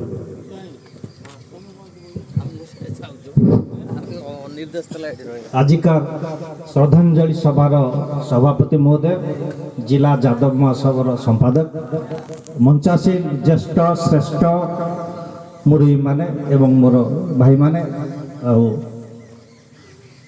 समस्त को मोर नवा वर्षर हार्दिक अभिनंदन स्वागत एवं श्रद्धा भक्ति जन मु अल्लड़ सार सपक्ष निवेद कह दिवंगत अल्लड़ सार जड़े मिष्टभाषी अमायक साधारण एवं बहुत सरल शांतिप्रिय लोक थे से जड़े बहु आदर्शवादी शिक्षक थे तो आम हर आज आम दुखरे भांगी पड़ुचे तो आमर कथार अच्छी कहीं रही नहीं रही नहीं नवरंग भूमि तले सर्वे जे जे जहाँ कार्य सारी बाहुड़ी काल बड़े अर्थात समस्ते कालर बल कबलित दिन दिने जड़े कहीं जीव एवं से छाड़ीज तार स्मृति आदर्श आचरण व्यवहार एवं समाज कर आदर्श मूलक कार्य एवं समाज को गढ़ी तोड़ी केतक नीति आदर्श तो अल्लड़ सार जड़े बहु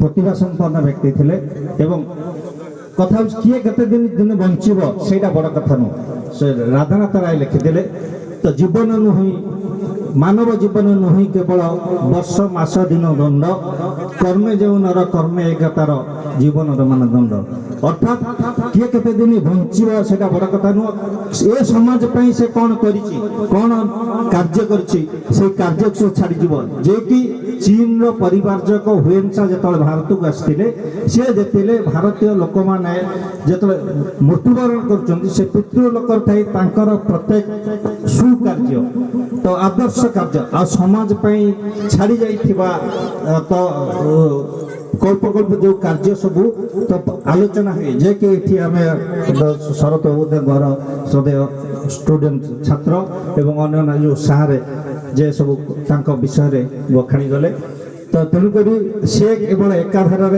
जड़े समाजवाद जाति प्रेमी एवं आदर्श शिक्षक एवं आदर्श परिवार भी गठन कर समाज जी मांगलिक कार्य कर जुग जुग पर्यंत अमर रहा कारण से परिवार को एमती गढ़ी तोड़ी जे कि जड़े डाक्तर जड़े इंजीनियर भाव से गढ़ी तोड़ी समाज को प्रत्यक्ष भाव जो डाक्तर पुओ से समाजर सबुदिन सेवा नियोजित कर सी हूँ अल्लड़ बाबूर जेरक्स कपी एवं मुझे तो अल्लड़ बाबूर आत्मार शुभकामना करी परिवार धैर्य सहित तो ये जो अकालर वियोग को से सामना करेंगे मुझे कही मो वक्तव्य शेष करुच्ची जय यादव जय माता।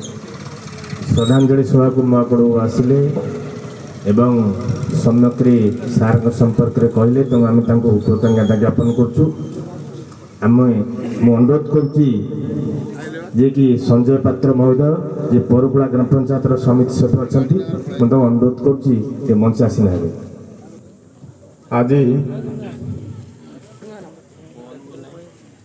ये स्मृति सभा ये आयोजन करा जाइए।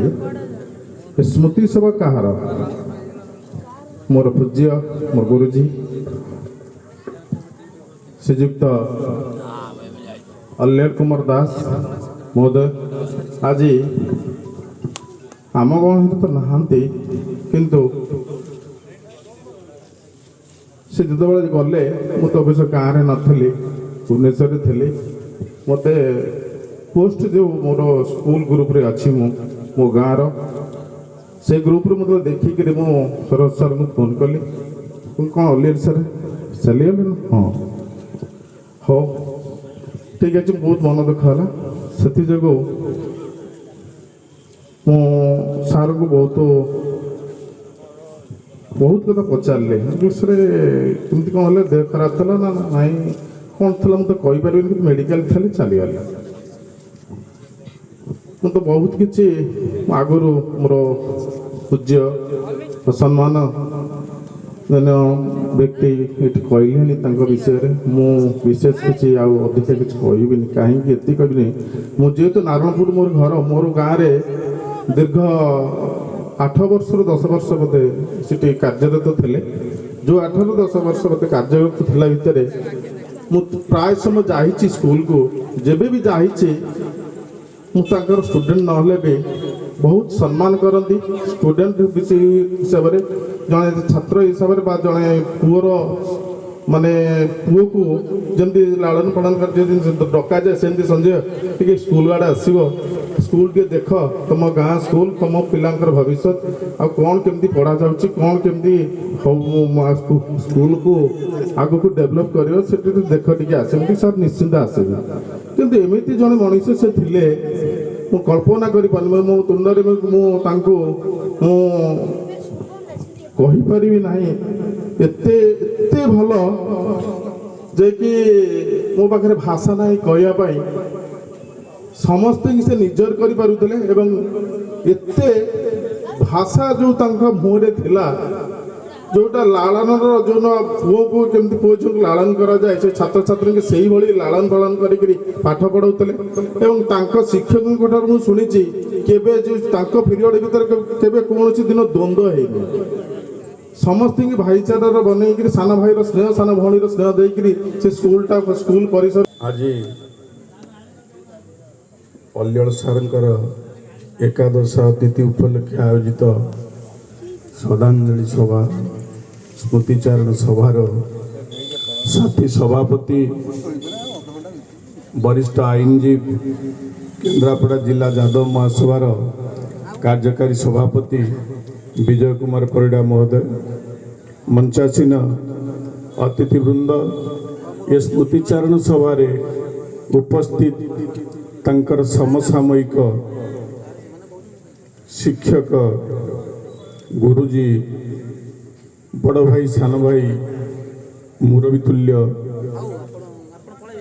महापुरुष मानक मोर सादर प्रणाम एवं ये मंच आज ये सभा उपस्थित सदैव सान भाई वरिष्ठ बुद्धिजीवी ये गाँव समस्त आबाल वृद्ध वनिता समस्त को मु शुभेच्छा अभिनंदन नमस्कार जनाऊँगी जाओ एक अवधारित सत्य एक चिरंतन सत्य जहाको कहीं केबे टाली पारिनी स्वप्न रहीगला राति पाहीगला जो स्वप्न रहीगला राति पाहीगला मनुष्य जीवन रे एभली एक समय आसीबो जा भागवत रे लेखा अछि प्राणीर भल मंद बाणी मरण काले ताहा जानी आज ये स्मृतिचारण सभारे ये श्रद्धांजलि सभारे आपण माने आमे समस्ते सही कथा को आलोचना करूचु तांको वर्तमान तांको स्मृति की मने पकाउछु तांको अवर्तमानरे किंतु तांकर विदेही आत्मा आम चतुर्पार्श्वरे एठी अछि एठी से शुणुचंती आमे किए कौन कहूचे तांको केते दूर मने पकाउचे तांको सहित आम जीवन संपर्क कौन तेणु बहु विद्वान विज्ञ एठी ये सभारे तांकर स्मृतिचारण संपर्क रे बहु कथा कहलेनी तेणु मु जादव महासभा आसी मोर जादव बहु बंधु माने जादव महासभार कर्मकर्ता माने अच्छा समस्त यथामान्य सम्मान जनाऊँगी दुई चारि पद कथा आपण पाखे रखी आपण मैंने समस्ते जानी ये अवधारित सत्यरू कहीं केवे निवृत्त हैनी एक असमय कहले अत्युक्ति हम ना कर्ममय जीवन 11/2/1955 12/1/2023 दीर्घ 68 वर्षर कर्ममय जीवन भितर शिक्षक भाव कर्म जीवन को आदरी नहीं हजार हजार छात्र गढ़ी जी आज ओडिशा माटी रे ओडिशा पाई गर्व होती एवं ओडिशा माटी को महान करिसंती से दान भी थिला अल्लड़ सारंकर तेणु तांको संपर्क रे जेते कहिले कम हब केवल एतिकी कथा कही हब बंधु भली बंधुटीए दरदी मनीषटीए अमायिक व्यक्तित्वर परिचायक थिले जार फलस्वरूप पिता गुणे पुत्र माता गुणे कन्या दुईटा तेणु पिता गुणे पुत्र तांको कर्म रे एते महनीयता थिला तांको कर्म रे एते सफलता थिला ईश्वर तांको कर्म को एते भाव रे ग्रहण करितले आज तांको अवर्तमान रे आपण माने आमे समस्त भाबुचे दुईटा छुआ को संसार रे प्रतिष्ठित करी जाइछन्ती जने इंजीनियर आउ जने डॉक्टर एवं झीटी की मध्य जथा स्थान रे जथा जगह रे ताकू मध्य से क्षेत्र रे रखिछन्ती ये कम बड़ गौरव कथा नहीं सब बापा जीवन रे जे यही भली गोटे भाग्य आसीबो ए कथा भी संभव नुह जहाँ अल्लड़ सार जीवन में घटी केवल सफल होकर उत्तम व्यक्तित्व पाई से जने सचोट निर्भीक सरल अमायिक व्यक्तित्व पाई जहाँ को भगवान भल पाउथिले से जने देवतुल्य देवप्रतिम व्यक्तित्व ये हूँ निश्चित सत्य कथा आउ गोटे कथा आपण मैंने जानी जितेबले मातृगर्भरू आमे भूमिष्ठ होचे बा संतान टी इस धरा को आसुची से आसिला बेले हाथ जोड़ी करिया जाउची समय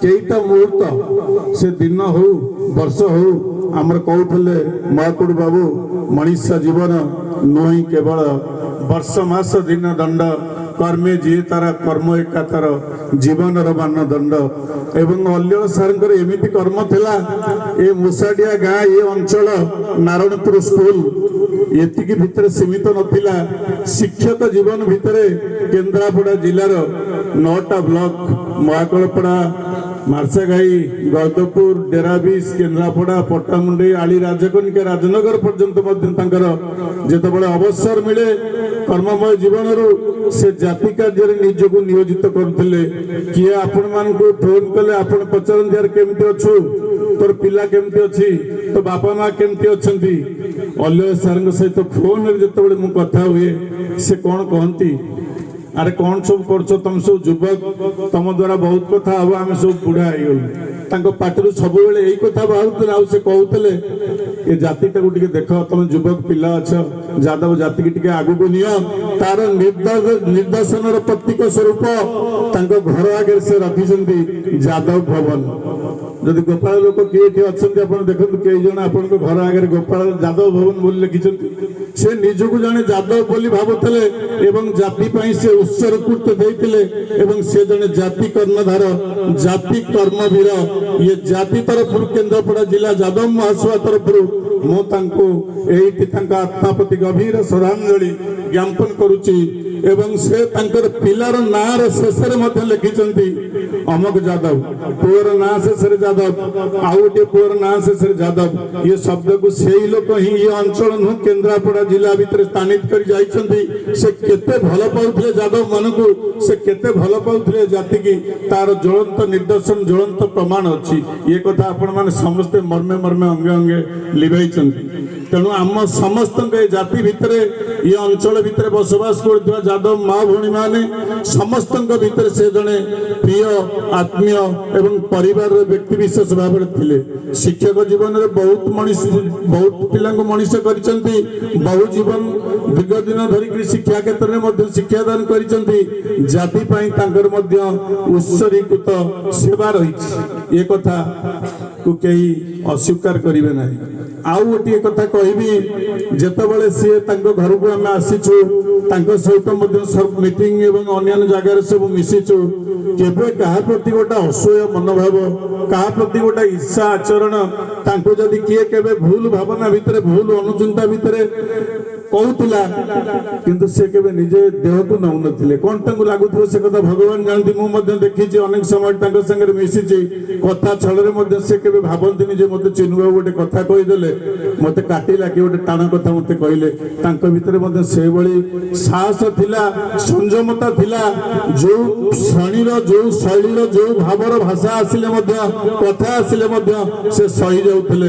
ମୁଁ ଏଇ କିଛି ଦିନ ପୂର୍ବରୁ ଜାତି କାମରେ ଆସିଥିଲି, ମୁଁ ସେଠି ଆପଣଙ୍କର ମେହେନ୍ଦୀ ନଗରରେ ଥାଇ ଟେଲିଫୋନ କଲି ଯେ ସାର୍ ମୁଁ ଟିକେ ଆପଣଙ୍କ ଘରକୁ ଯିବି, ନା ଆସିବ, ଆସୁନା।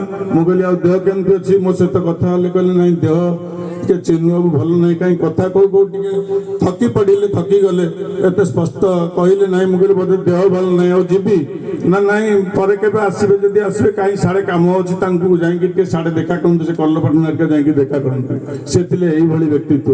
ଯାହା ହଉ ସେଦିନ ତାଙ୍କ ମର ଶରୀର ଉପରେ ପୁଷ୍ପମାଲ୍ୟଟିଏ ପକେଇ ଦେଇ ମୋ ସାଙ୍ଗେ ବିଜୟ ବାବୁ ଥିଲେ, ଆପଣ ଅଜୟ ବାବୁ ଥିଲେ, ଆମର ଚୈତନ୍ୟ ବାବୁ ଥିଲେ। ତେଣୁ ପୁଷ୍ପମାଲ୍ୟଟିଏ ପକେଇ ଦେବା ପରେ ଆଖିରୁ ଦୁଇ ଧାର ଲୁହ ଗଡ଼ି ଯାଇଥିଲା। ଆଜି ବି ହୃଦୟ ଭିତରେ ମଧ୍ୟ ସେ ଯନ୍ତ୍ରଣା ଆସୁଛି ଯେ ଅଲ୍ଲଳ ସାର୍ଙ୍କୁ ହରେଇ ଇଏ ଗାଁ କାନ୍ଦୁନି, ଆତ୍ମୀୟ ସ୍ୱଜନ ପରିବାର ବର୍ଗ କାନ୍ଦୁ ନାହାନ୍ତି। ଯାଦବ ମହାଶୟଙ୍କର ମଧ୍ୟ ଏକ ଅପୂରଣୀୟ କ୍ଷତି ହେଇଛି, ଯେଉଁ କ୍ଷତି କେବେ ପୂରଣ ହେଇପାରିବ ନାହିଁ। ତାଙ୍କ ଭଳି ଜଣେ ସୁଯୋଗ୍ୟ ସନ୍ତାନ ଇଏ ଜାତି ପାଇଁ ସମୟ ଦେଇ ଏ ଜାତିକି ଆଉ ଟିକେ ଆଗକୁ ନେବାକୁ ଯେଉଁ ପ୍ରଚେଷ୍ଟା କରୁଥିଲେ, ତାଙ୍କର ସ୍ୱପ୍ନରେ ରହିଗଲା, ରାତି ପାଇଗଲା। ତେଣୁ ତାଙ୍କ ଜୀବନର ରାତି ପାଇଗଲା। ଆଉ ବିଶେଷ କରି ନିବେଦନ କରିବି, ସେ ଯେଉଁ ଟ୍ରଷ୍ଟ ଗୋଟେ ଗଢ଼ିଥିଲେ ଆପଣଙ୍କର ରାଧା ଗୋବିନ୍ଦ ଟ୍ରଷ୍ଟ ମୁସାଳିଆ, ତାଙ୍କର ବହୁତ ଆଶା ଥିଲା ଗୋଟେ ମନ୍ଦିର କରିବା ପାଇଁ, ଯେ ଏଠି এই ট্রষ্ট মাধ্যমে তাঙ্ক গাঁরে গোটে মন্দির করবে। তেমন জাতি ভাই মানুষ কবি, গ্রামবাসী মানুষ কবি, সমস্ত সহযোগে এক মন্দির হো, সেই হব তাঙ্ক পাই শ্রেষ্ঠ শ্রদ্ধাঞ্জলি। তাঙ্ক আত্মার সদ্গতি নিমন্তে ভগবান পাখে, প্রভু জগন্নাথ পাখে, রাধা গোপীনাথ রাধা গোবিন্দ পাখে এটি প্রার্থনা করুছি যে মন্দিরটিଏ গড়া হো। অন্তত পক্ষে তাঙ্কর যে চিন্তাধারা, তাঙ্কর যে স্বপ্ন ଥିଲା, সে স্বপ্নটা পূরণ হো, তাঙ্ক আত্মা শান্তি পাইব। ଆଉ ବେଶୀ ସମୟ ନେଉନାହିଁ। ଆଉ ଆପଣମାନଙ୍କୁ ସମସ୍ତଙ୍କୁ ନିବେଦନ କରିବି, ଅଲ୍ଲଳ ସାର୍ ସବୁବେଳେ ତାଙ୍କ ଅବର୍ତ୍ତମାନରେ କଥା କହୁଛି, ଆମ ଭିତରେ ଅଛନ୍ତି, ସବୁଦିନ ହିଁ ସେ ସ୍ମରଣୀୟ ହେଇକି ରହିବେ, ଅମର ହେଇକି ରହିବେ। ଏତିକି କହି ପ୍ରଭୁ ଜଗନ୍ନାଥଙ୍କ ପାଖରେ ପ୍ରାର୍ଥନା କରୁଛି ତାଙ୍କ ଅମରାତ୍ମାର ସଦ୍ଗତି ହଉ ଏବଂ ସେ ବିରେଟ ଫ୍ୟାମିଲି ସୁପ୍ତ ସମ୍ପତ୍ତ ପରିବାର ବର୍ଗଙ୍କୁ ଜଗନ୍ନାଥ ମହାପ୍ରଭୁ, ବଳଦେବ ମହାପ୍ରଭୁ ଏବଂ ମା ଶାରଳା କଲ୍ୟାଣ କରନ୍ତୁ, ତାଙ୍କୁ ସାହସ ଦିଅନ୍ତୁ, ଧୈର୍ଯ୍ୟ ଦିଅନ୍ତୁ। ଆଗାମୀ ଦିନରେ ଏ ଦୁନିଆ ଦାଣ୍ଡରେ ସେମାନେ ହସ ଖୁସିରେ ରୁହନ୍ତୁ। ଏହି ବିନତି, ଏହି ପ୍ରାର୍ଥନା କରି ମୋର ବକ୍ତବ୍ୟ ସାଙ୍ଗ କରୁଛି। ଜୟ ଜଗନ୍ନାଥ।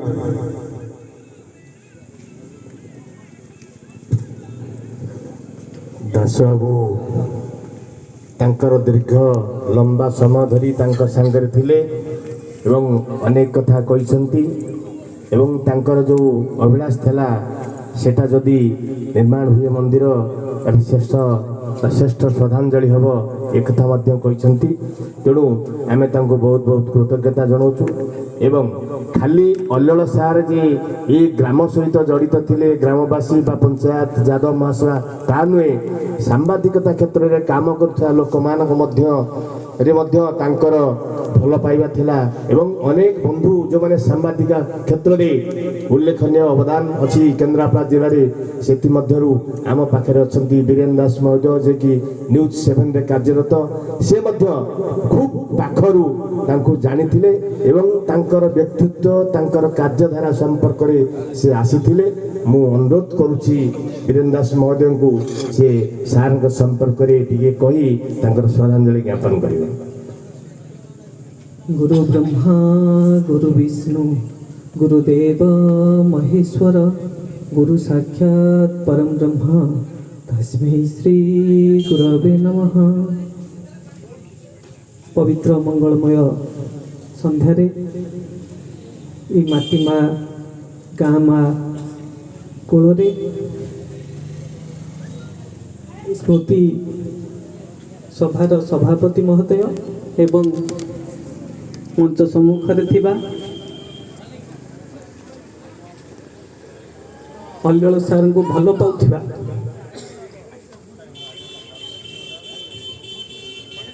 प्रिय मनीष माने एवं आज यही पानी पवन यही गाँ दांड धूली रे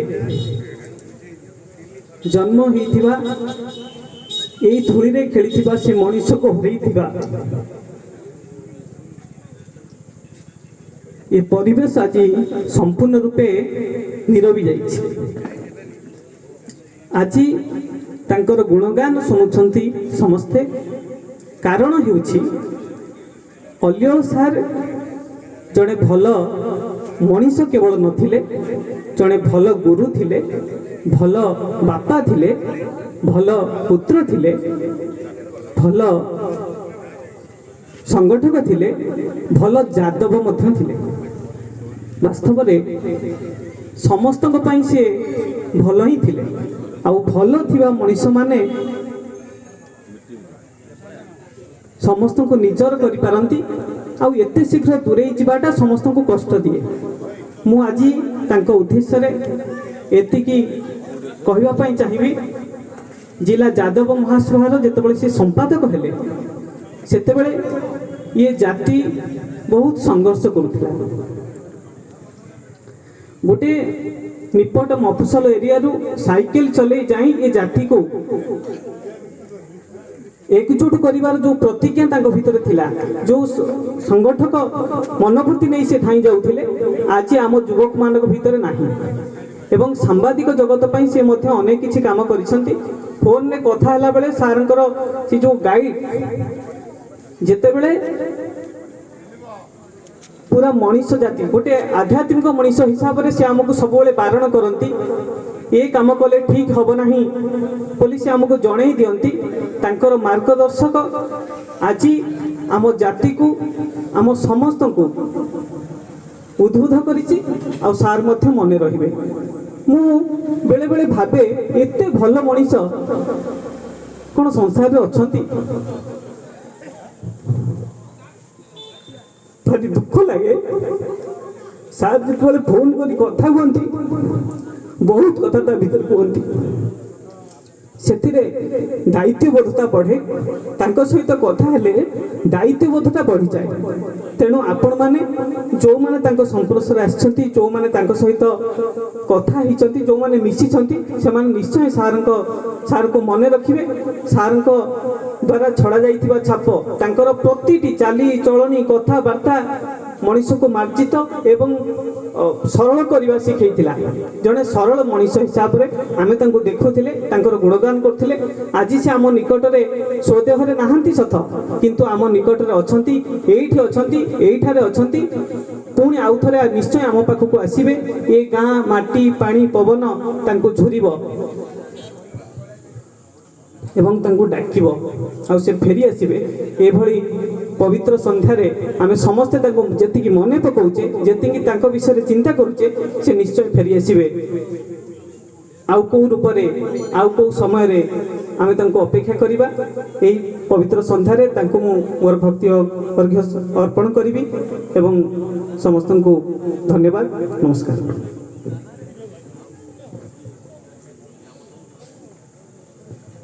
ବୀରେନ ବାବୁ ତାଙ୍କ ଶ୍ରଦ୍ଧାଞ୍ଜଳି ସଭାରେ କହୁ କହୁ ଆଖି ଛଳ ଛଳ ହୋଇଯାଉଛି। ବାସ୍ତବିକ ଯେଉଁମାନେ ତାଙ୍କ ସଂସ୍ପର୍ଶରେ ଆସିଛନ୍ତି ଏବଂ ତାଙ୍କର କିଛି ମିଠା କଥା ଶୁଣିଛନ୍ତି ଏବଂ ତାଙ୍କର କଥାକୁ ତାଙ୍କ ଜୀବନ କାଳରେ ଲଗେଇଛନ୍ତି, ଏଠି ଉପସ୍ଥିତ ହୋଇଛନ୍ତି, ମୁଁ ତାଙ୍କୁ କୃତଜ୍ଞତା ଜ୍ଞାପନ କରୁଛି।